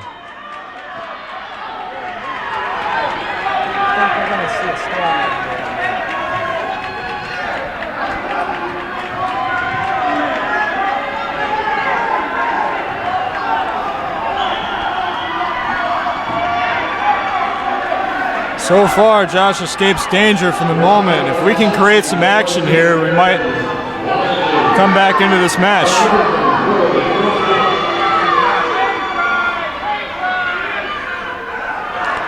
See, now the pressure's all on the referee. Because both coaches are going to be yelling for stall. And it should have never been to this point. Look at, they're over there yelling, he's there yelling. If Josh can get that leg out and step over, he's got the two. He should get the reversal there if you keep going. You can't stop, though, Josh Hansen. Boy, that should have been a escape there. So now it's all in the referee's hand. Does he call another one? And actually, there was more stalling done in the last part of the match there was in the first part. And a match that should be headed to overtime was decided completely by the head referee. Well, and the assistant referee did absolutely nothing. This isn't even about being biased towards Rapids, because if you set that aside, if that was two kids from either the two other schools here, we'd say the exact same thing. It was a match decided by completely unnecessary So what did I say to you calls. right away when he did the double stall call? Worst call in wrestling. Absolutely. 13-0, Wrightstown. So now our lightweights have to pick up the pace here a little bit.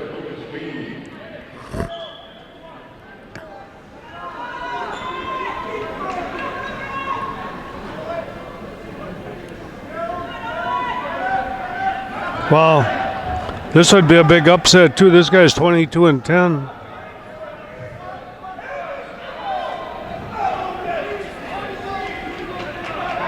This is Lucas Bean and Owen Kruger. Lucas with the 2-point takedown. Oh, get your leg out though. Oh.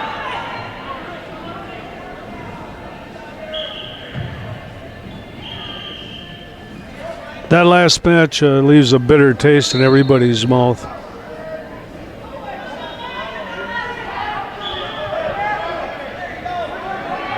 No, just be patient here, Lucas.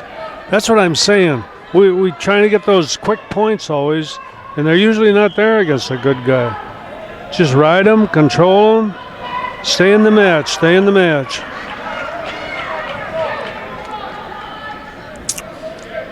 That referee told me the last time I saw him that he watched your cousin Braden wrestle, and Braden just beat the defending state champion. As a freshman.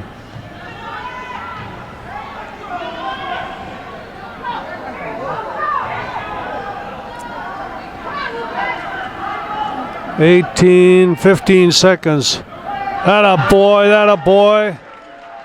Get your two, get your two.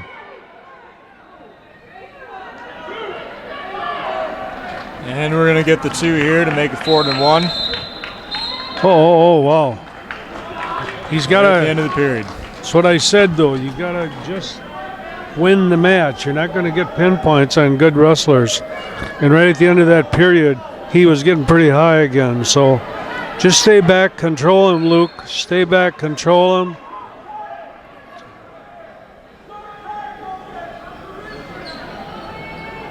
Come on, get the wrist under. Get it under.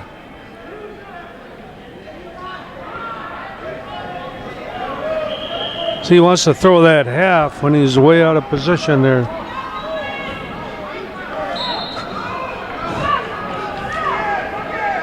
It's hard for me just to watch it as a coach. I mean, I've watched this for 50 years now.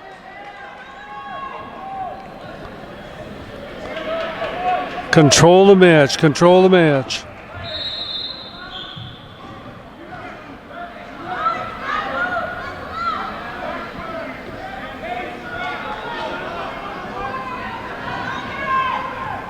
A 4-1 lead would be a nice way to go into this next period.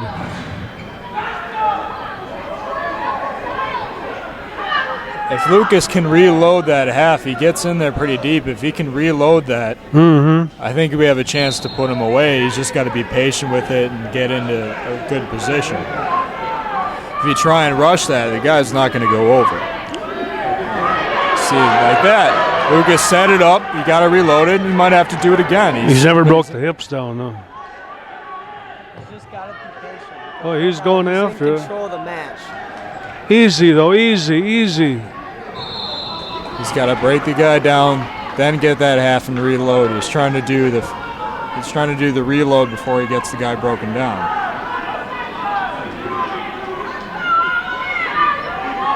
And this kid isn't one who's going to break from that position.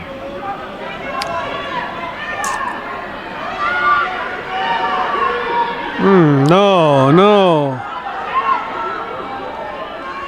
Just stay in control, though, Luke. Wow. Almost lost control there. Trying to score pinpoints. So he chose Looks like neutral. He might have put some pressure on that shoulder, though. He's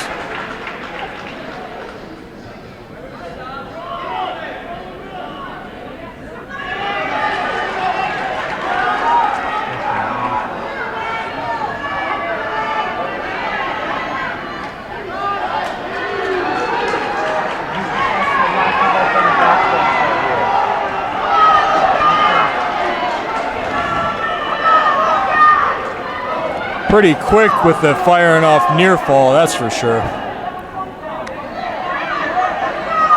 Lucas is fine here, though. As long as he stays in good position, he can get his points for escape. By the end of this period, he'll be in good shape.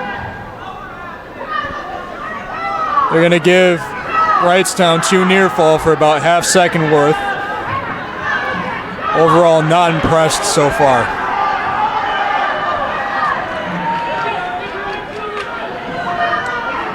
Got to wrestle in control a little more. Come on, Luke.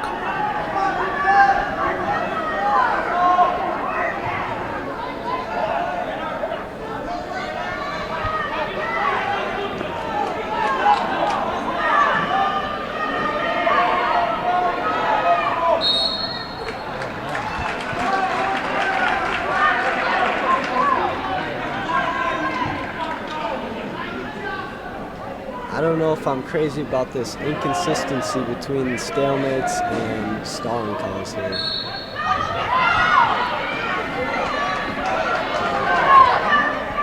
Overall, the WIAA is having trouble with referees and the pressure that we put on them as fans and coaches, but at the same time, you just have to be better than this. No, right now, Lucas just needs to get his one. He needs to stop worrying about trying to get the reversal to win the match, and he needs to just trust himself in overtime and get the escape right here.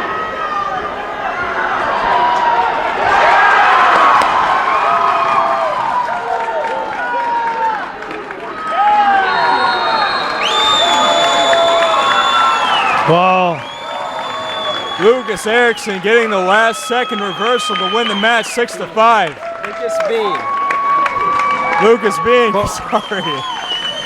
It was a really big match here, 106, because Rapids decided to move Preston up and use Luke against the guy that was at 20-some wins. And he pretty much was losing the whole match. And right at the end, he was able to take the head over the top and not only get the escape points, but he got back points and won it by a point. So we'll take it. Hopefully so the score now is 13-3, and we've got arguably one of our best wrestlers here. Hopefully that last win can really turn the tide and give Rapids the momentum that they need to. And this guy has 29 wins. So these are not, this Wrightstown's a pretty solid group of people. And I see why they did that. They had to win it, try to win these two matches.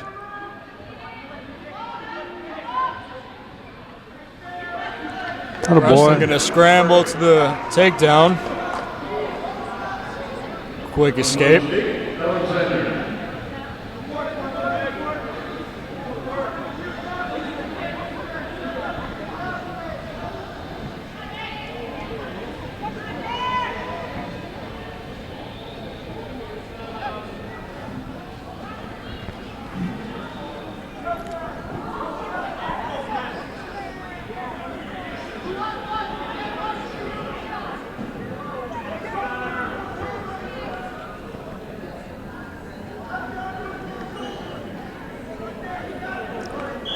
Wow. These two kids that have just wrestled for Wrightstown are both freshmen too. Both with 20-plus wins, so that's why we had to move up on them, because we had to try and win both matches the way the score was going.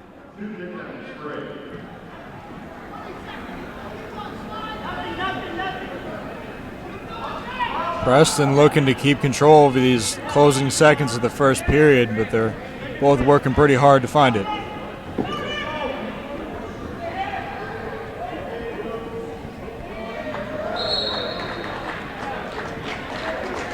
Okay, a good first period for Preston Spray.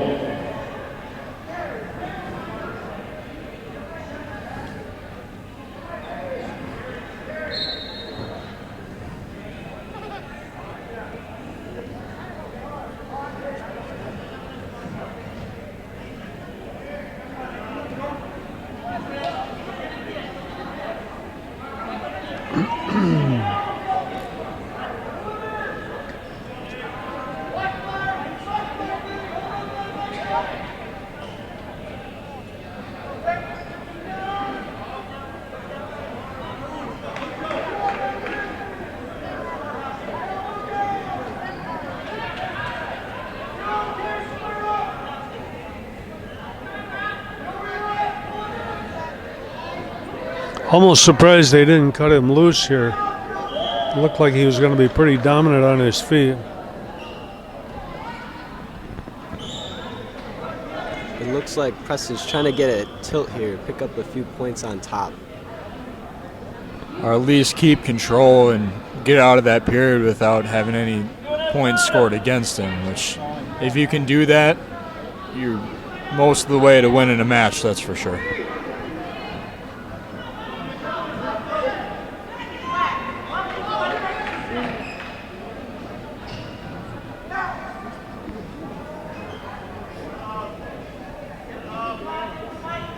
So the referees have switched. Now Kiefer's the head referee, and the other guy's the assistant, I think.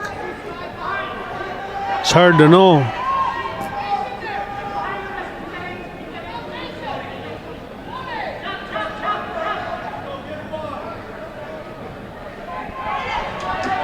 This kid's pretty good.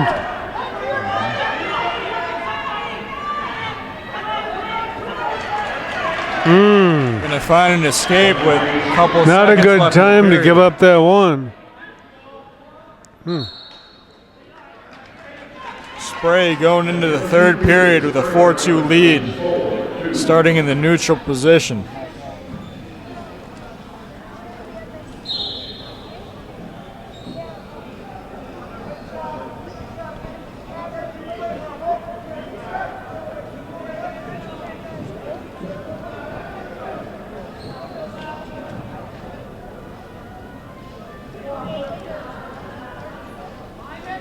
We were looking for bonus points. We're just going to have to be satisfied to try and squeak out a win here.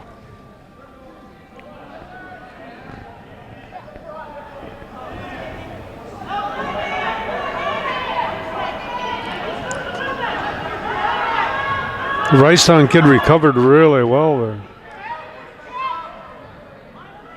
Now he wants to set up that little chest crusher here. Careful, careful, Preston.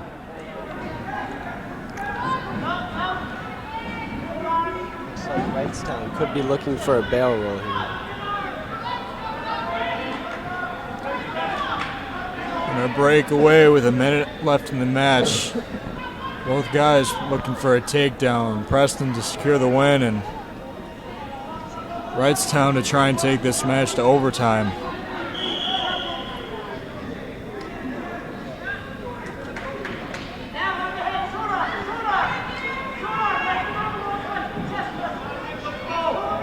Looking for the barrel roll again.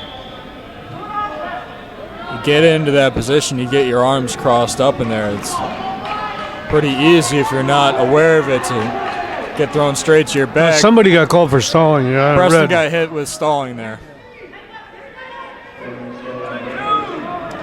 Now Preston immediately into a position to score.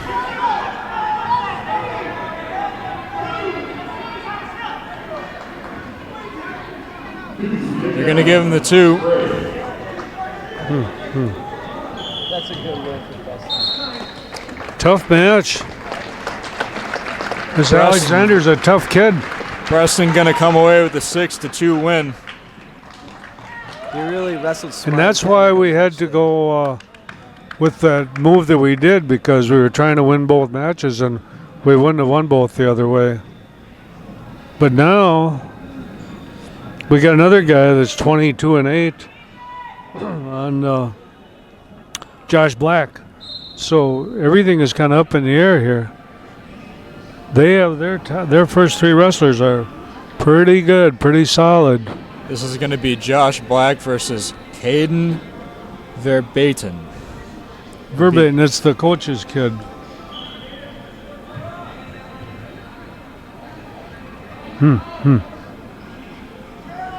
And he's a junior. He's 22-8. And I don't have the records here. Josh getting hit with the underarm spin there, but comes out still in the neutral position.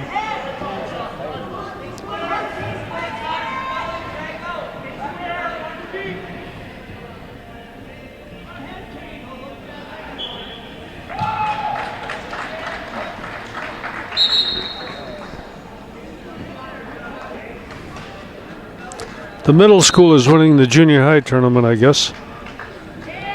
Pretty close. That's the report I got anyway. Did they give you a team score update? No, Joyce just told me they were behind and now they got ahead. Oh boy. Come on, Josh, squirrel out of here. Oh, he's gonna try and do a tilt.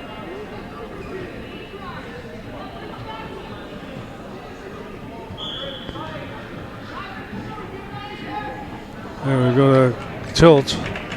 He was setting that up for about 30 seconds. Shoot, 3 points.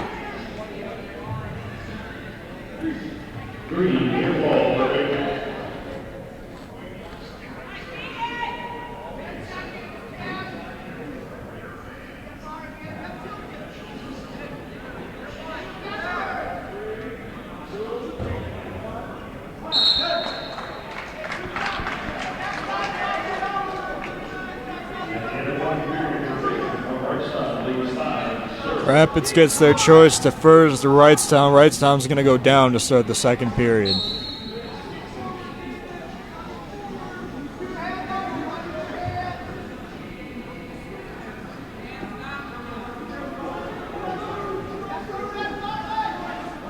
These Wrightstown kids are pretty strong.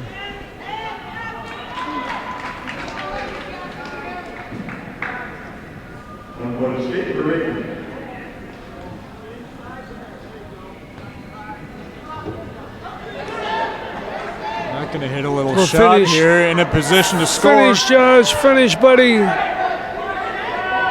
God, we were in good shape, too. Just got to keep moving with it. Turn the corner. Turn the corner here. Wrightstown staying in good position here, making it hard for Josh to score.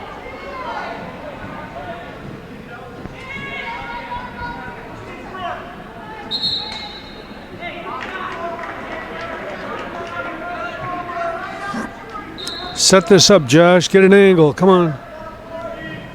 Get an angle here, buddy.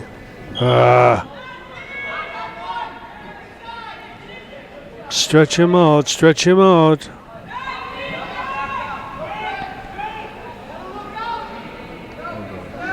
No, give up on it, though. We got that tilt going again. Wow.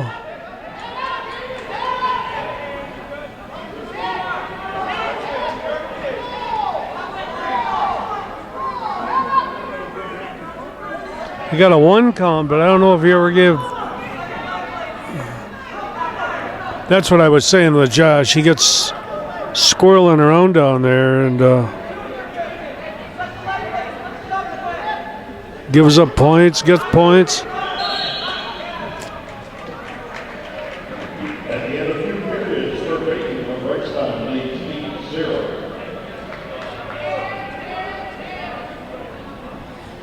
At this point, we really got to find some points to try and knock off that major.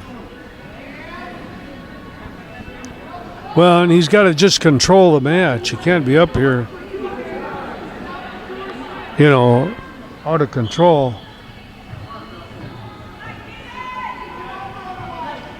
This kid's pretty strong. He won't lose his base.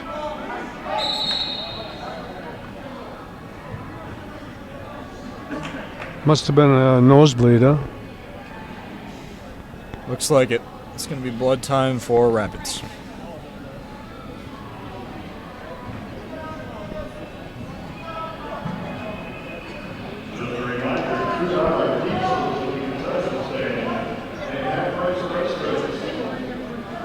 I figured Kale would be gone. They got $2 pizzas down there.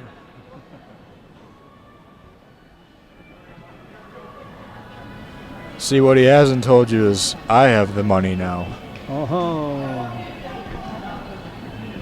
Brotherly love. I had to ask pretty nicely to get it in the first place. Oh, I bet you did.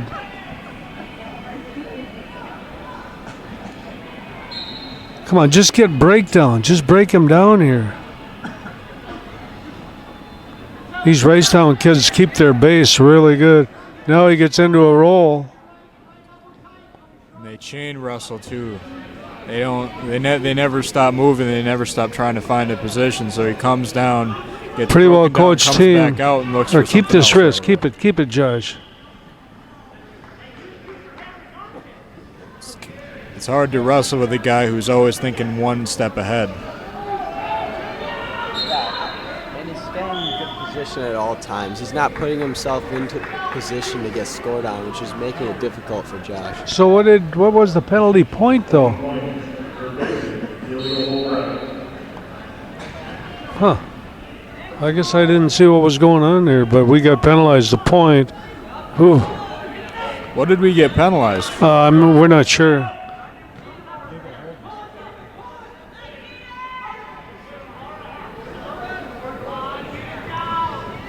See, guys.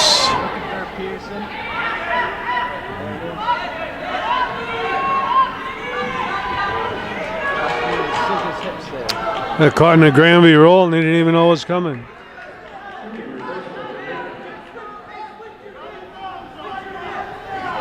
"25 seconds here. Josh just needs to keep from getting pinned."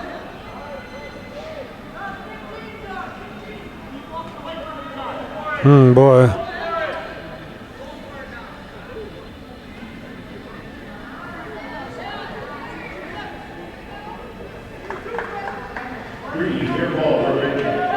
Well, we didn't only lose, we got hammered. That's what I mean about the funkiness. You win some, you lose some. Well, now we got to win a few matches, and it looks like we're getting into some of their guys that aren't quite so strong. 17-6, or is that is 17, isn't it?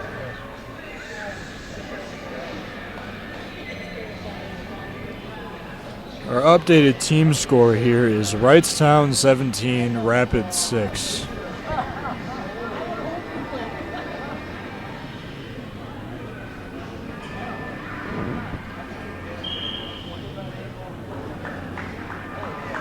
This should be a big feather in the cap of Wrightstown to come over here and beat a Division I school. So we have Luke Erickson, who is actually had a pretty good match here last match. He's like a 500 wrestler. He's about 15-15. And Ethan Kruger is a senior who's 14-3.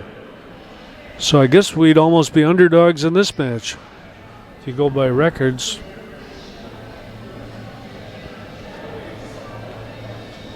But you don't wrestle it on paper.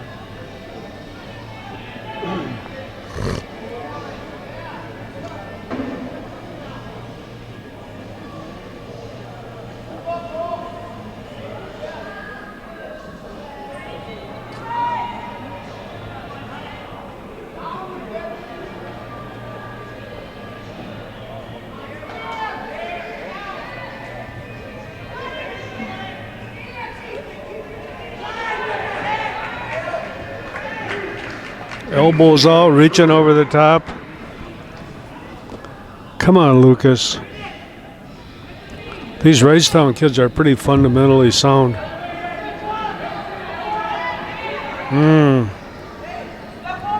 Kale's talked a few times about positioning now, but that one was pretty blatant. You had Erickson trying to reach over the top. He's got his arms wide open. That left his legs and the middle of his body completely defenseless, so he's able to get taken down pretty easily there.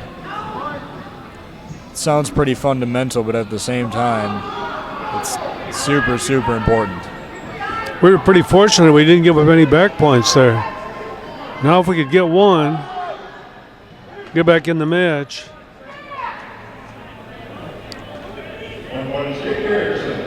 Oh, don't take bad shots, though. And your point well taken here. They are just fundamentally sound. We took a bad shot and got countered for their takedown. Yeah, I don't know if that's a great time to take a shot right there either, with now 3 seconds left. And if you're going to take a shot, you really have to make it good. If you go in there expecting to throw some junk at the end of a period and score some points, it's probably not going to work out your way, especially not with a guy as good as this team is pretty all around.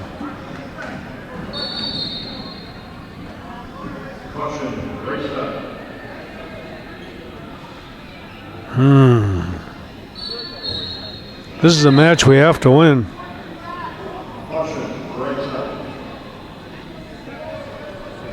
So you get two false starts. So now we're. Come on, Luke, recover though. They just out hustling us here right now, and I don't want to sound critical of our kids, but that's the bottom line. We got caught in a roll and then didn't recover at all.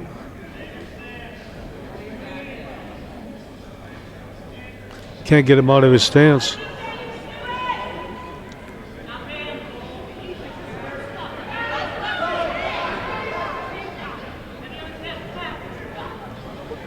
If there's any time to take a shot, that probably would have been it. Guy came back into the circle there, standing straight up.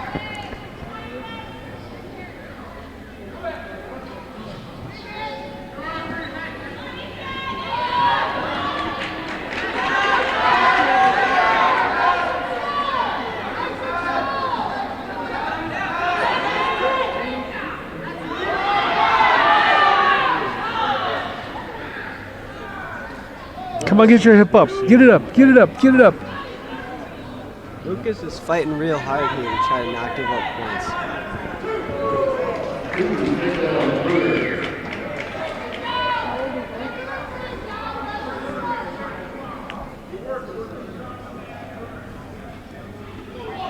Boy.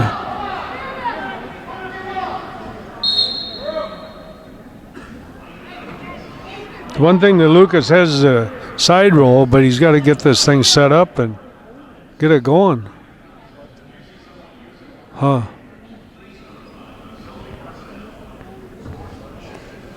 Come on, pick up the mo here a little bit, you guys.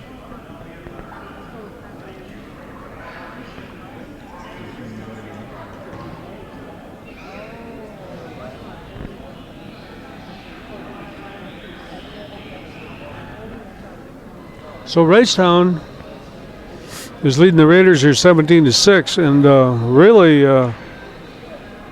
got their momentum going here. We got 25 seconds left in the second period, and somehow we got to get a point here.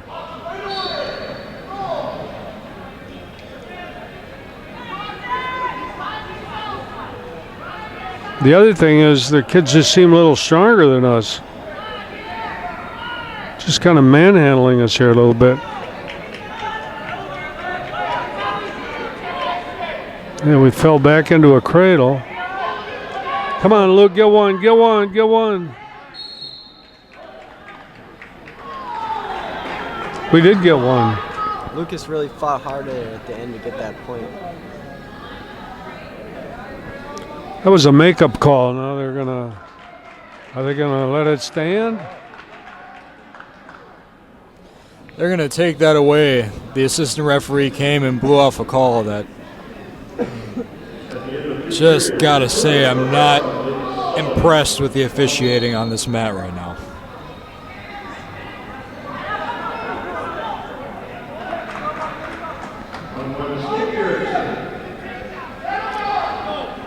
But you got to stay on the attack, Luke. Don't let him back into that leg now.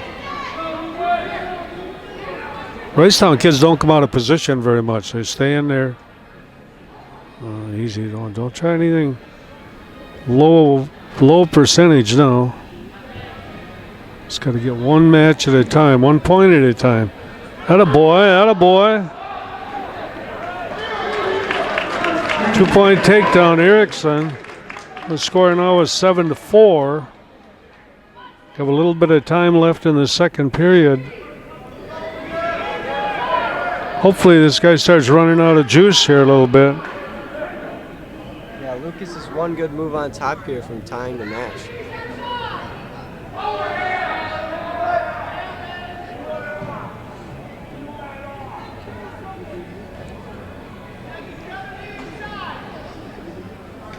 Now, if he wanted to call stalling on either guy, he could. Compared to that one match, when they threw out about 5 cautions, penalty points.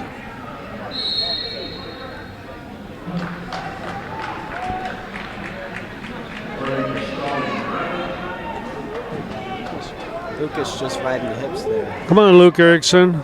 He was working on a power hat, but he stayed on the hips, and that's probably what cost him that stalling call there.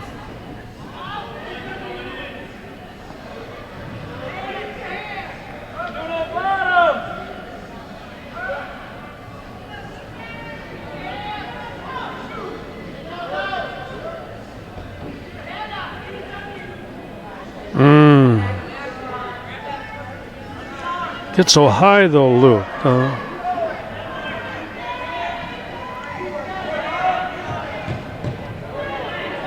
They're going to call Wrightstown was stalling now at the end of the match.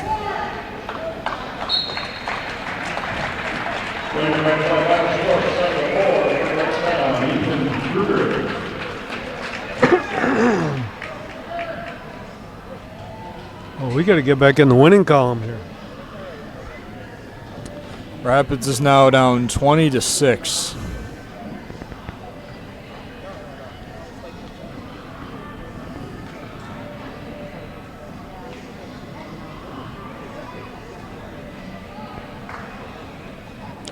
Ryan Searing steps on the mat here for the Raiders. He's 21-11, and he's wrestling Caden Colts. Caden Colts, who's 18-10. So,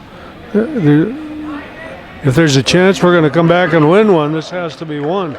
But you can't come out and let that guy take it to us. You got to make first contact.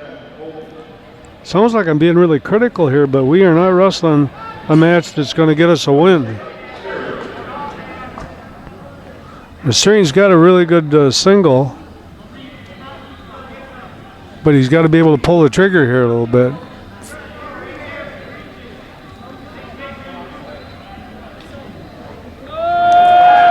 Searing taking him down to his back. Came away with the takedown. Countered with just a throw by here. If you're able to suck him in just a little bit more and put him away, that would have been a game changer.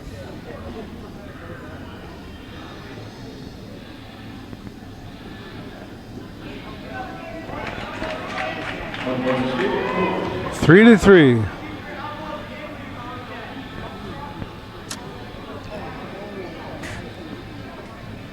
We can't wait much longer here. Just got winning some matches.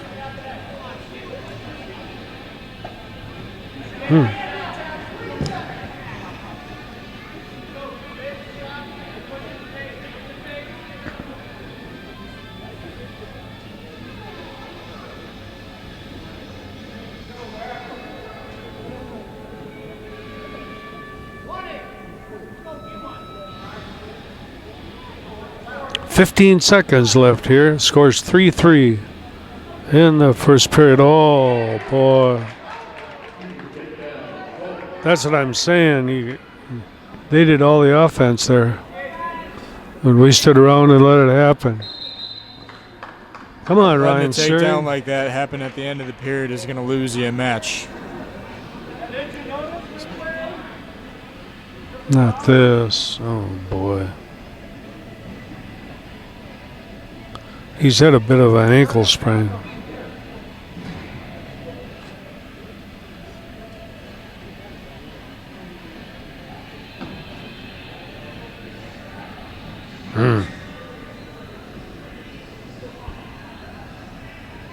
Now, boys, I can tell you whether you like to hear it or not, we're getting out hustled. Any way you cut it, whether you're a red team or blue team, you gotta stay on offense. Yeah, that being said right here, I think Ryan, hopefully he's all right and he can get back into this match. He just needs to decide that he's going to win this match, and I think he can. Really, the decider at the end of the period from going into it 5-3 or tied up 3-3 was just getting his hips back. He wasn't able to do that. Got shot in on him real quick, and he difference. It didn't get his hips back in time. Mm-hmm. If he did that, guy wouldn't have scored. That's really. Or if he'd have been an offense in the first place. Yep. So, and these guys don't stay down. They develop that base pretty fast. They're pretty aggressive.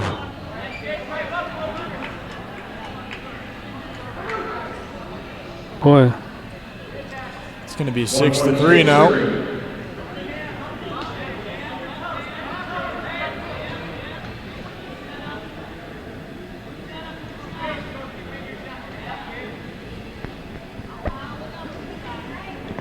One thing Ryan can't do right here now is give up points because boy, they got in really deep again.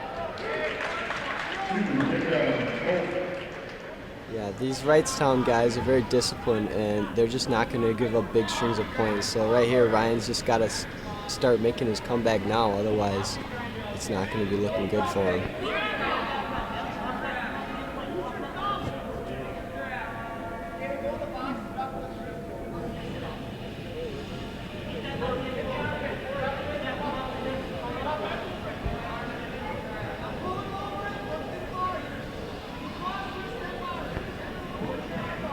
It's been a little hard to watch here.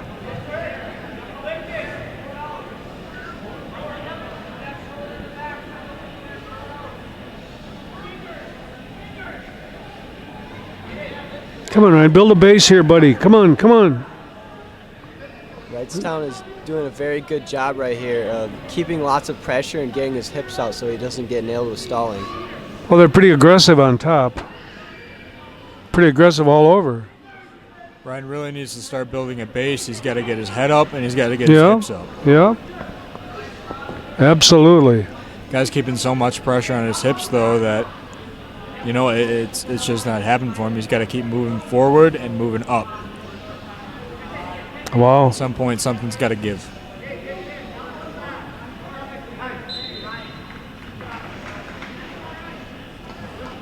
We're standing around here with our heads down, too, you know. I don't see a lot of team enthusiasm here.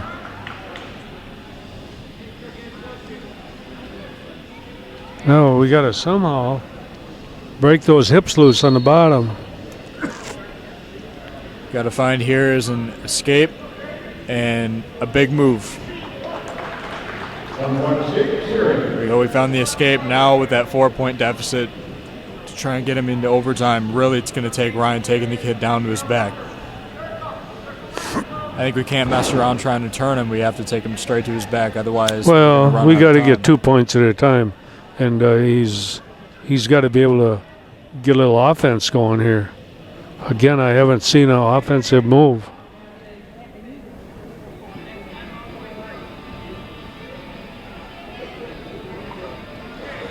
So there it is. The hips are going down, but they're not going back.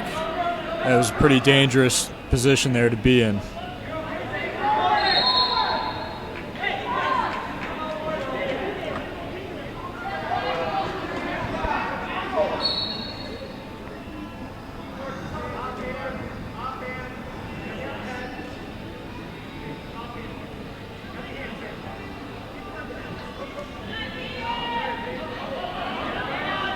Ryan's got a good shot, too. You just got to use it. You got to set it up. You got to get some angles. This kid really stays in good position. Another thing is I think the Rapids bench right now needs some more energy to give Ryan some confidence that he needs in order to come back in this match. It can't be overstated how having your teammates there yelling at you, you know, being in your corner physically, even what that does to you on the mat. Yeah. When everyone's standing around worrying about themselves. Well, they are standing around with their hands in there, folded up. If you look at the Wrightstown bench, every single guy is watching this match and excited for his teammate. And I think the difference in this meet right now is just that, just the difference in energy and the difference in focus between these two teams. You're right. It's just plain old energy. So we walk over with our head down, and I didn't see anybody coming over there to congratulate him. Come on now.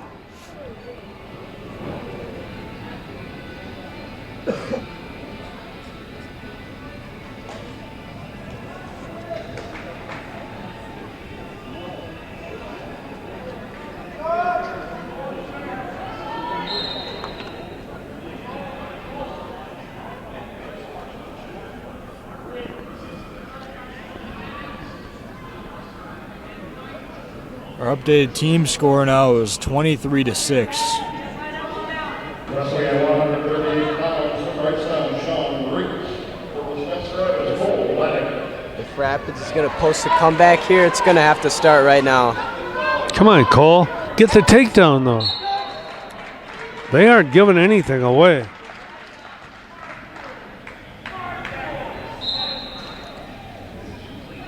He was in there really good and couldn't quite finish it.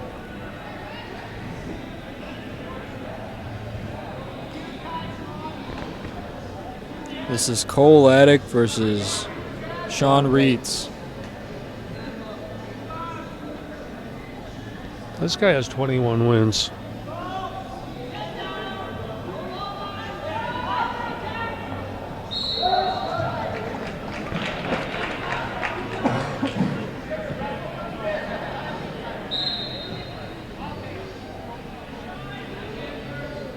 Well, Cale, we were doing a lot better before you showed up.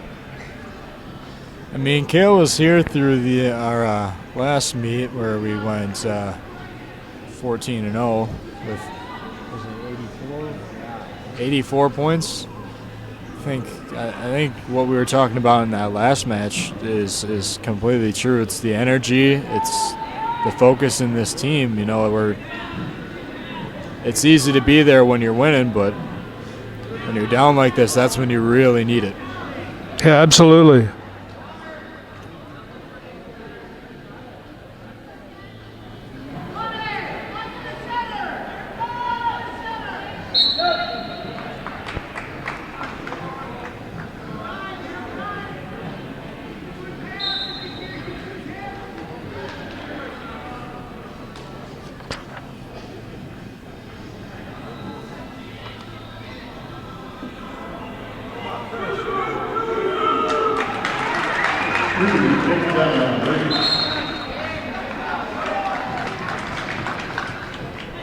You're right, Craig. That should have been a finish.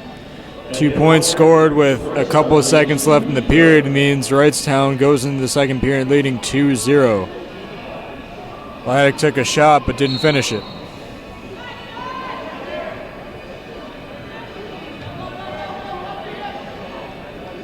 Get under the arm here, though. Boy, Russell sloppy.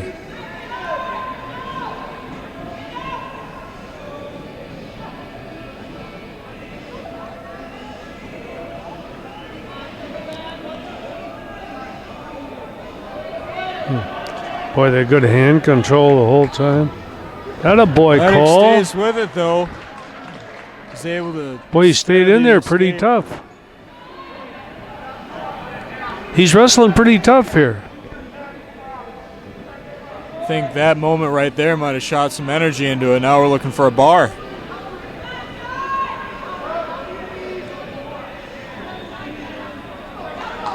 Pull that wrist in, that a boy. See, they won't. It's hard to get their hips down. They're pretty well coached and they're pretty strong when they don't quit.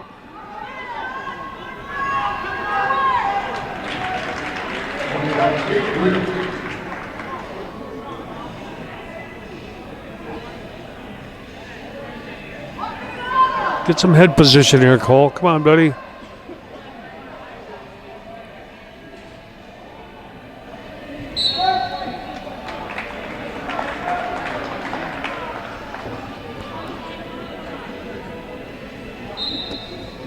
I don't know what kind of a schedule these guys wrestle, but boy, they got a lot of guys with 20-some wins.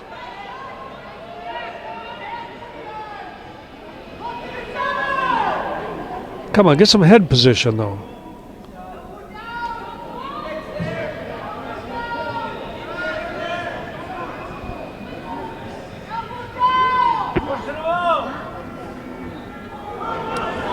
Pretty sloppy headlock attempt there.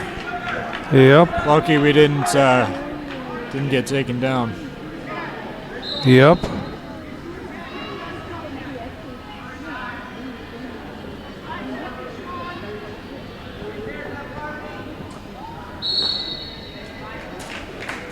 And in the period, Wrightstown, Wrightstown, Correction leads 3-0.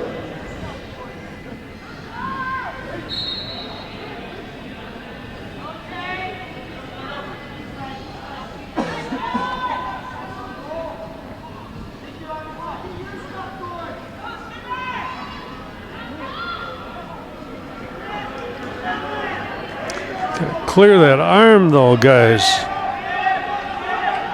He's got to watch that arm now, getting real close.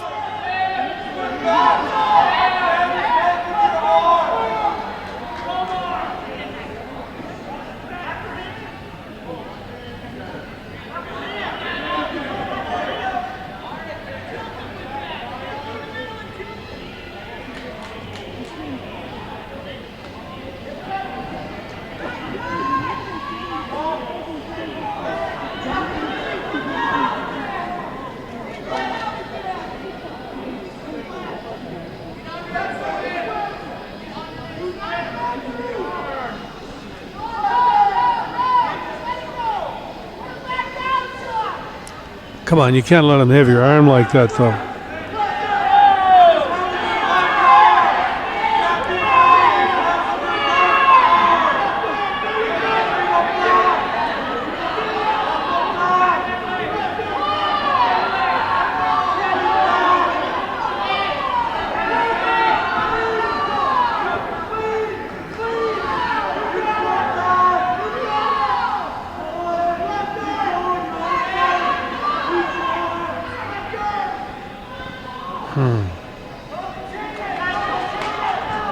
We had to get away and we got worked over the whole period.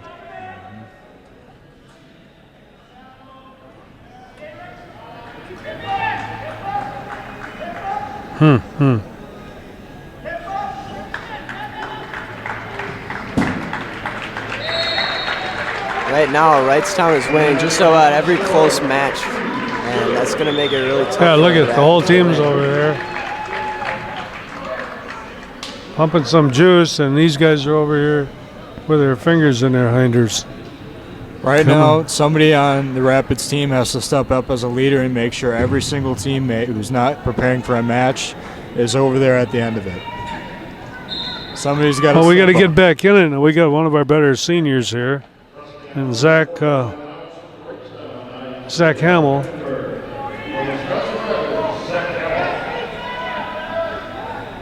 Finish though, Zach. Finish, buddy.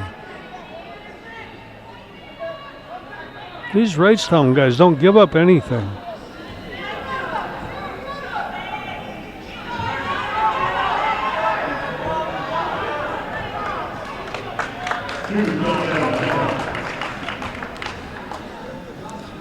Zach worked with that roll pretty well. Mm-hmm. Yes, he did.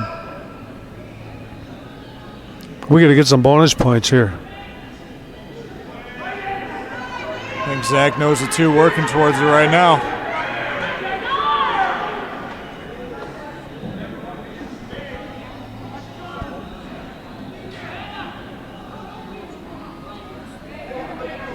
One minute. Scores 2-0.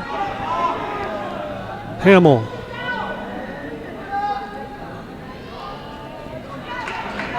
But these guys don't stay down, do they? No.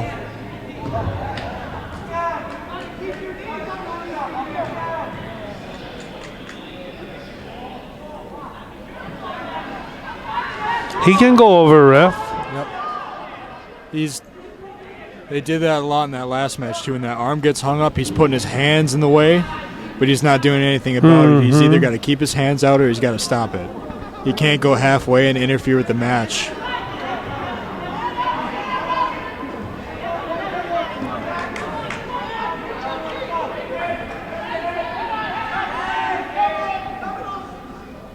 Zach has to be patient here as well. He can't keep trying to force this as quick as possible. He's still got 2 more periods left to pin him. He's just got to take his time and get it. That's exactly right. It'll happen. He's just got to have the patience to get there. Trying to rush into it is going to put him in some bad positions.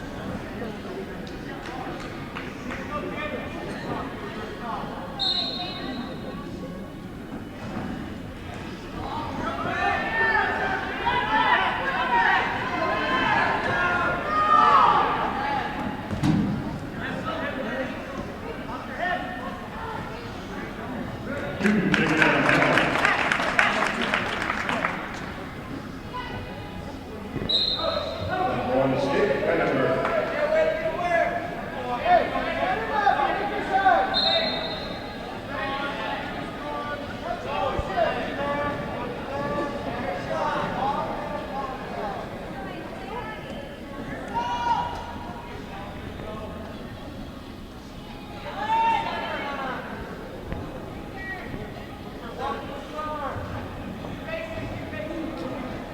I think the way Zach is going to get this pin is just by wearing this guy down. Can't help but agree. He's putting the pressure on and keeping it on. Eventually it'll happen. I think he is starting to find that patience that you were talking about before.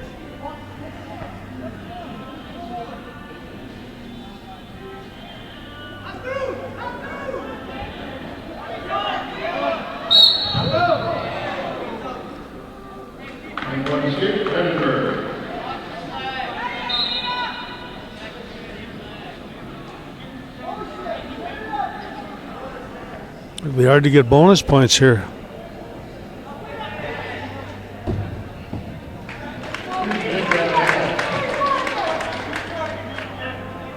I almost think they're better to cut him here.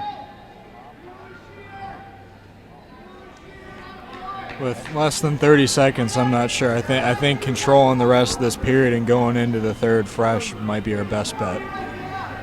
Just use that Okay, Coach. period to wear him down more. Well, I mean, if you're looking for Yeah, but there points. was 30 seconds. There was time. I guess we're going to get 2 here, maybe. Maybe not. I don't know. He did get 2. He did get 2. Okay. What was the right call then? 10-2. But we got to get some more. And maybe even bigger right there with the mental points he scored. Just looks like this guy's a lot better on the mat than he is on his feet. Quick reversal for Hamill. Looks like he's really starting to wear this guy down now. Easy, Zach. Yep. Yeah, your arms hung up there. It can be easy to find yourself in that position. Don't need it. Pick up that other arm. Sink There this, you go. Zach. Sink this. Come on. Get elbow deep here, buddy. Zach got. Kale, I think he called it. He took that time, warmed down, found the pin. Now that's exactly the kind of energy we need to see from everyone else now. That was big. So we got the score back a little bit, but now we get a guy that's got 32 wins. So it's arguably our best wrestler, and I think probably their best wrestler. Yeah, my concern right here, though, is that after that big win by Zach, it just didn't seem like anybody was all too excited for him. Yeah. Can't help but agree with you there, Kale. This Dershire is 32-3. So we'll see. Like I say, it's Lubeck is our first or second best wrestler, but we got to be able to just get a win. Just get a win. Oh, they're going to give a point on that. They're going to give 2 on this.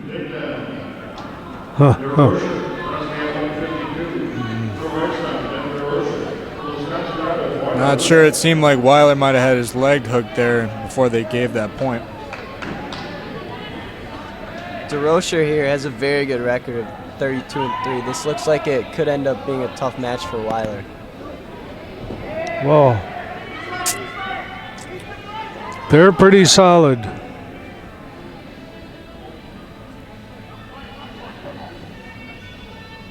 Come on. You got to break free here, Weiler.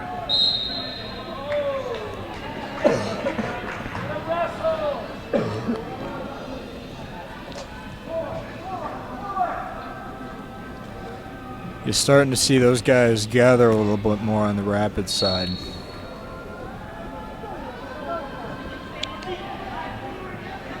Couldn't get his arm free.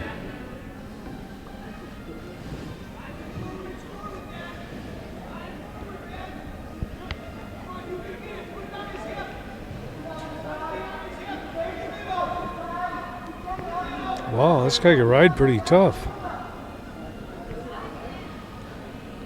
35 seconds here, and we're down 2-0. I think Weiler needs to Come on, find a Lubeck, point here. boy. It is.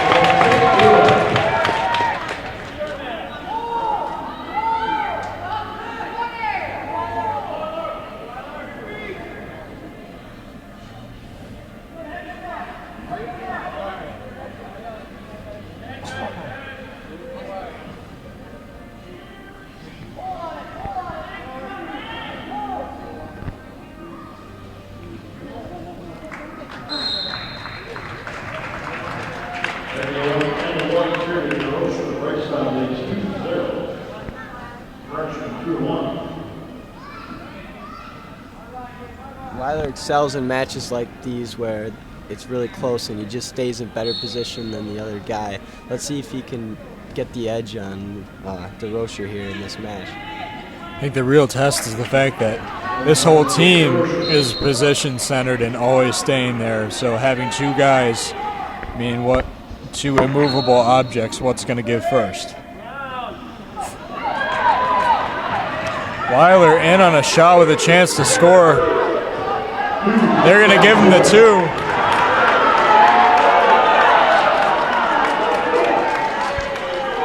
A controversial call in the crowd here. That assistant referee is already pointing towards Wrightstown, letting him know that he's going to call it off. Weiler tried for a chest crusher there. Didn't end up getting it. Overall, I think both of those twos probably not.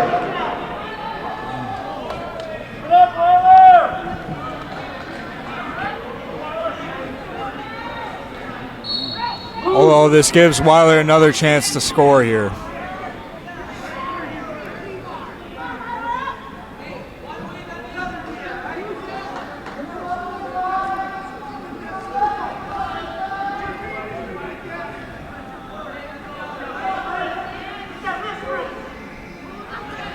I guess our assistant referee is gonna let both of those calls stand. From what I saw, it looked, when he pointed over towards the Wrightstown bench, it looked as though he was going to try and get those calls overturned. Yeah, but what a bad shot.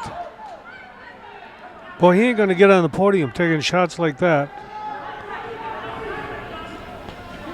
Wow. I think that positioning needs to come back and setting up that shot rather than trying to get it right away. Cale, you talked about positioning quite a bit so far today, but I think that's crucial in moments like that. So you were pretty good about that, trying to wear guys down and put them in a position to score rather than trying to force it.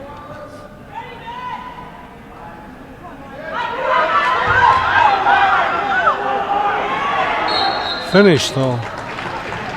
These guys do counter. They don't give up much. Take when you're shooting a double like that, but I think Weiler knew that he didn't have a lot of time left on the clock, and he had to make that happen quickly. We got to get some good hand control here. Come on, Weiler.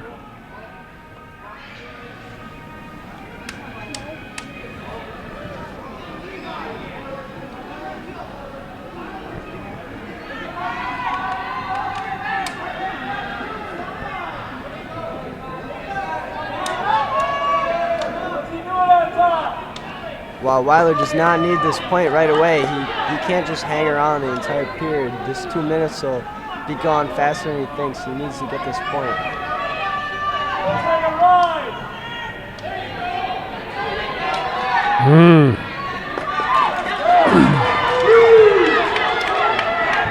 Weiler also just has to get the one that he can get. He needs to trust himself to go into overtime in this match.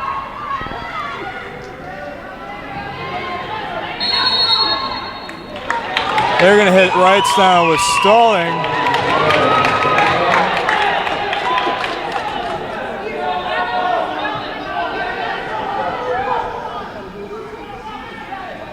This is where I want to see Weiler get the point with this momentum.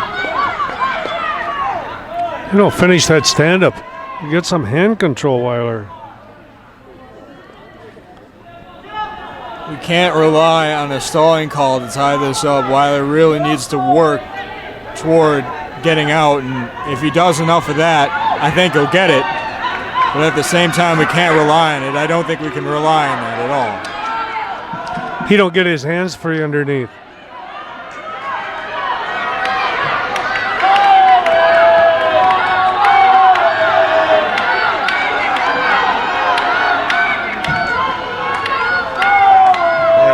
Coming back to him where he just waited the entire period when he really should have been working to try to get that point right away. Now look at that. He's got 16 seconds left, and now he needs it now instead of having 2 minutes to work for it like he could have had at the beginning of the period.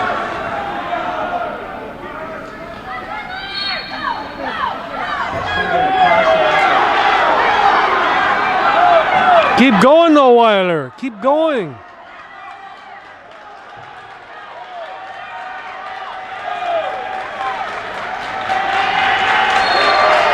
They're all hollering for stalling, and the guy just wrestled harder than us. It also looks bad when you hit guys for stalling early in the meet for nothing, and then you have a guy do nothing for 2 minutes and don't hit him with stalling. Yeah, maybe. You can't rely on the ref to win the match for you, though. Right there, I think the result of that match was Weiler giving up those points early and just not having the time or energy to get it back at the end there, I think. He never got his hands free underneath to finish that escape point. I really think the beginning of the match is what really decided that one at the beginning when he gave up those points early on. He dug himself a hole and he just couldn't get out of it.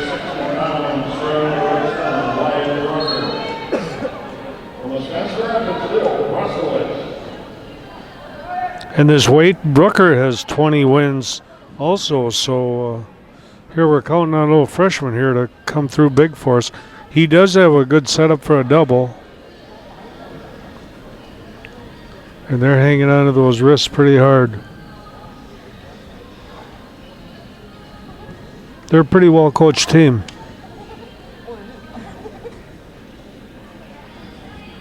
Yeah, very well coached. You don't see them making mistakes. No, you're right, Cale. They wrestle through the whole match.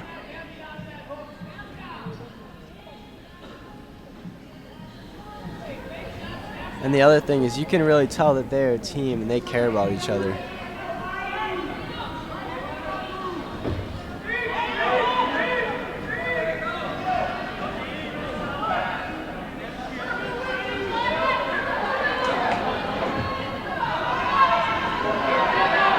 Boy, they hang on, don't they? Right there, Leo needed to take his time. Christ, I thought Leo had that takedown the whole time. He's still hanging on that leg. Well, Leo just tried to get around the corner without really taking his time and doing it the correct way. They've been in tough matches. They win those close calls.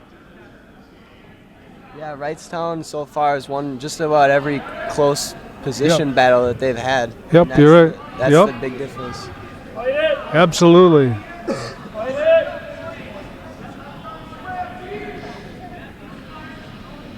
Sit out.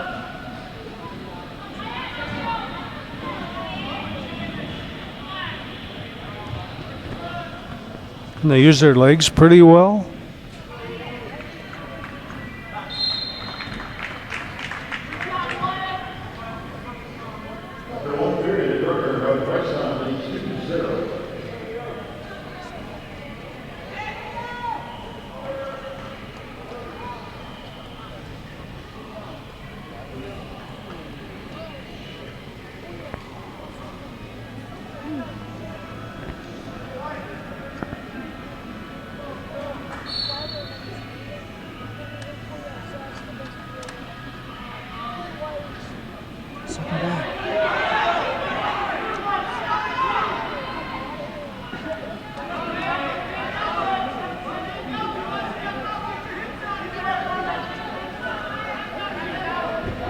No, come on, Leo.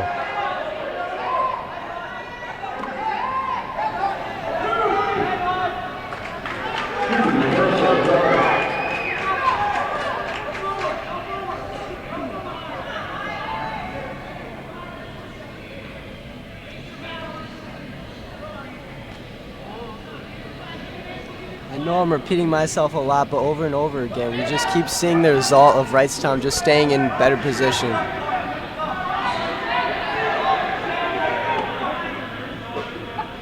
Well, they use their legs pretty well.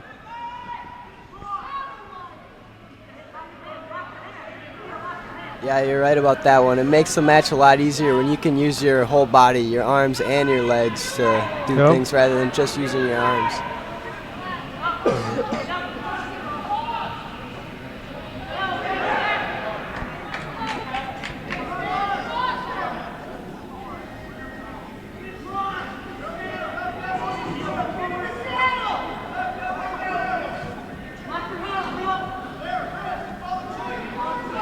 Well, we can't let them have our arms like that all the time, though. We gotta be a little stronger than that.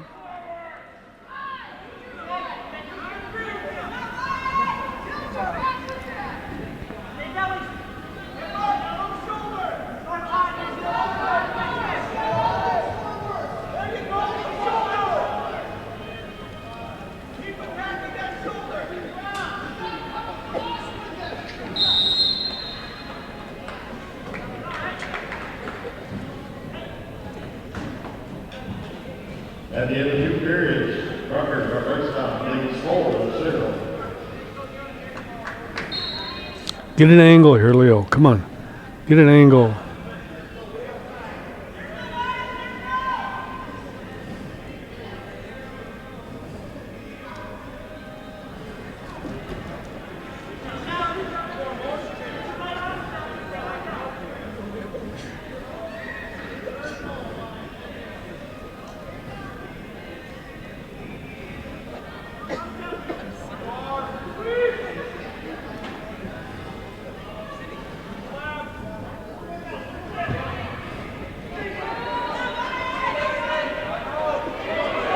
Get this, Leo. Get this. That's 2. Guy never let go of that arm. He kept that wrist the whole time. Just another example of Wrightstown just staying in good position and just being patient. He knew that if he just held on to that wrist long enough, he would end up getting that, and he was not ready to give something up. And that's been the story of this meet this entire time.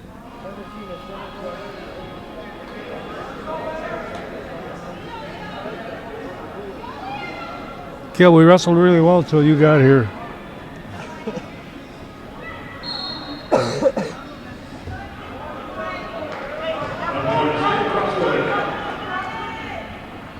Maybe I should have taken a detour on the way home. Oh, what a bad shot, though.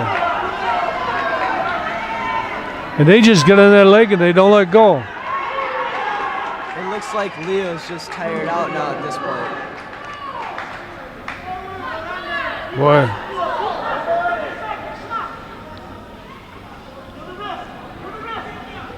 That's another thing about just being patient and staying in good position that Wrightstown's been doing this entire time is you don't tire it out quite as fast if you're just always just staying in good position, because you don't have to use up a ton of energy and make up for the mistakes that you make if you don't make any mistakes. Boy. They just keep after us, too.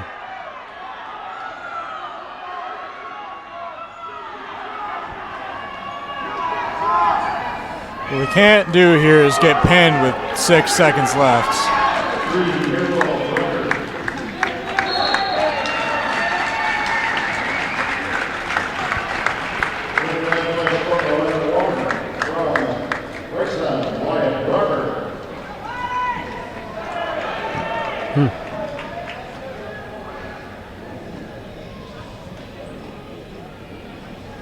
Boy. There's just no one on the bench to comfort Leo after that loss. Everybody's just minding their own business.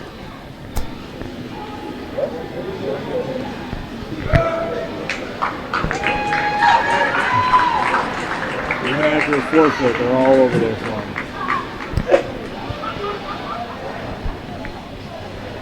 Well, they should be excited. They really put on a show Running here. back to my forward at 170 pounds for Wrightstown, Hamill, Middleton.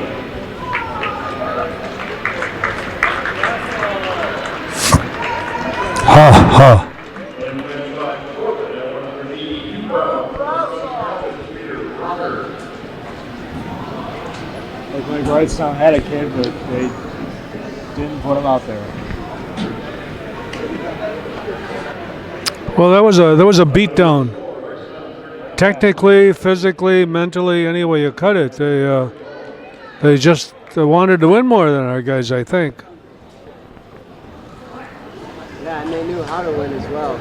Yeah, they're well coached. Tough one to witness, and I think that I'm going to say it again. We were doing pretty good till your brother showed up. We got, like I say, they out-hustled us. You're right. Good technique. Fundamentally, they were sound.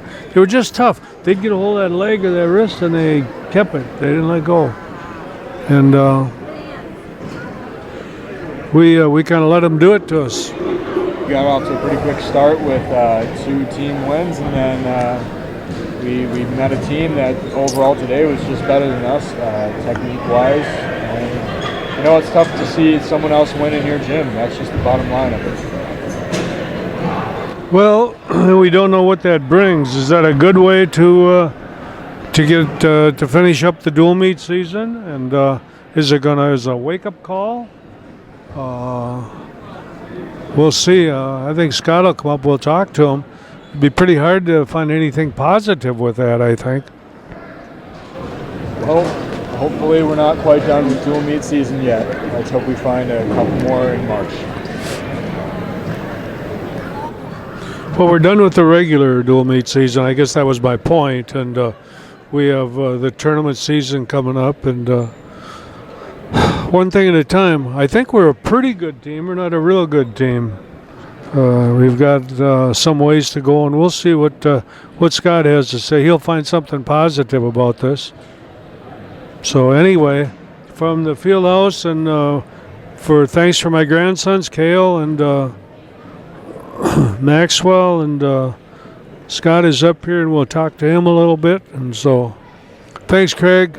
It's not always easy to come up after disappointment, but that's part of athletics too. So.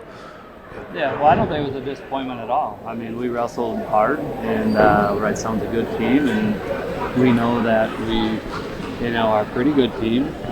On paper, they were a better team than us. They wrestled well. They won close matches. We couldn't win the close ones, and that's why we had to meet, though. I mean, we could schedule easy teams, but we wanted matches like Wrightstown going into the tournament. So. I thought it was a good match. I think there was a couple matches we could have won, but we could have flipped our lineup, picked up for sure wins, but we wanted matches tonight, and that's what we got.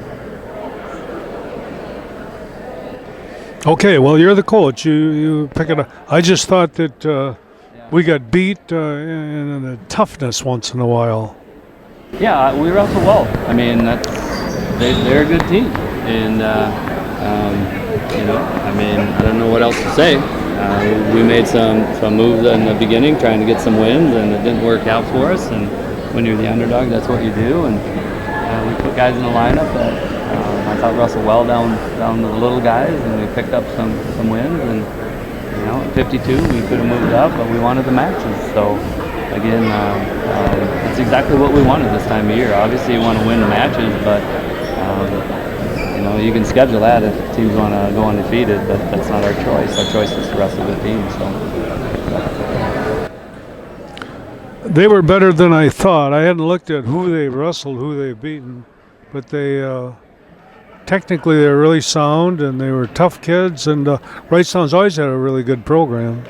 Yeah, they're number one in D2 for a reason. They've been out of state. They were second in a huge tournament, a big dual tournament. They're for real. They didn't have a great, she said, because they were missing half their team with some sickness. But I mean, they beat Freedom 58-6 last night. Freedom was state champions last year, so we knew it coming in. But anyway, it's quite a contrast from the other two teams. Yeah, that's what you get in quads, is teams that fill contracts. You never know who's going to fill them. Hudson was supposed to be in, and they backed out with they had a different commitment, which they're wrestling tonight somewhere else with Holman, and otherwise that would have been in place of Westfield. And Westfield was, they probably shouldn't have been here, but their coach is new, and he wanted to get them in, and we might have lost a quad if they didn't step up. So. However that looked, I mean, they did us, they helped us out in the cup. They were here, and they came to wrestle. They just were overmatched. Any individuals that stood out here today for you? It's tough. I mean, some of our best kids picked up some losses. Some of them didn't have much competition tonight. It's kind of hard to tell. Weiler Lubeck wrestled a kid who's ranked number 1 in the state. Ben DeRoche was really good. That was a heck of an exciting match. So I thought he wrestled well, and we moved Preston up to number 4 ranked kid in D2, and we beat him. I mean, it was a close score, but we were in control the whole match. He wrestled well. And some of our kids that lost in the middle, I mean, kids ranked number 2 that Ryan Searing wrestled, and Ryan wrestled him really well. We didn't quit. We rolled his ankle. He's been dinged up, and he fought his way through that. So, I mean, I thought kids wrestled well. Josh Hansen could have won that match. He's been looking good lately, and we just on the wrong end of a stalling call. Well, a double stalling call right off the bat is not a good call for any refs. But he made it, and then we trapped the guy's ankle, and it was legit. We held his ankle for 5 seconds, and I mean, we need to know that position, and he's probably not there often, and we need to teach him that. And it cost us an 8, or a match in that case. So, we found out some. Going into the regional, we were going to wrestle the same teams we've been wrestling, and we're going to wrestle the same teams in the conference. So. Sometimes you don't know what you have when you keep catching the same guys. So this was good. Middleton actually had a few guys that scrapped with us, and we're just a little better than them as well. So, but hey, we got a bunch of mats to pick up, and we got to get these guys going, and we're going to be here till midnight. So okay, well, good luck on down the road, and the next thing we have is the conference tournament, I guess. Yeah, and we got a place in the top 3, but that's not the goal. The goal is to stay first place, set the tone for the regional. Right. And we're gonna be wrestling well. We'll be healthy in another week and get a couple more guys in shape. I thought we looked really good on top in most cases. We're getting better up there, I'm excited that we get to get into these tournaments now. Every Saturday we're gonna be wrestling, except for one Tuesday we got kind of picked up coming up soon. So. Well, okay. Well, thank you. Yep, you're welcome. And Craig, thank you. Craig Timm and Scott and other grandsons were up here helping out, Kale and Max, and we'll kind of wait for the conference tournament. So thank you from the field house.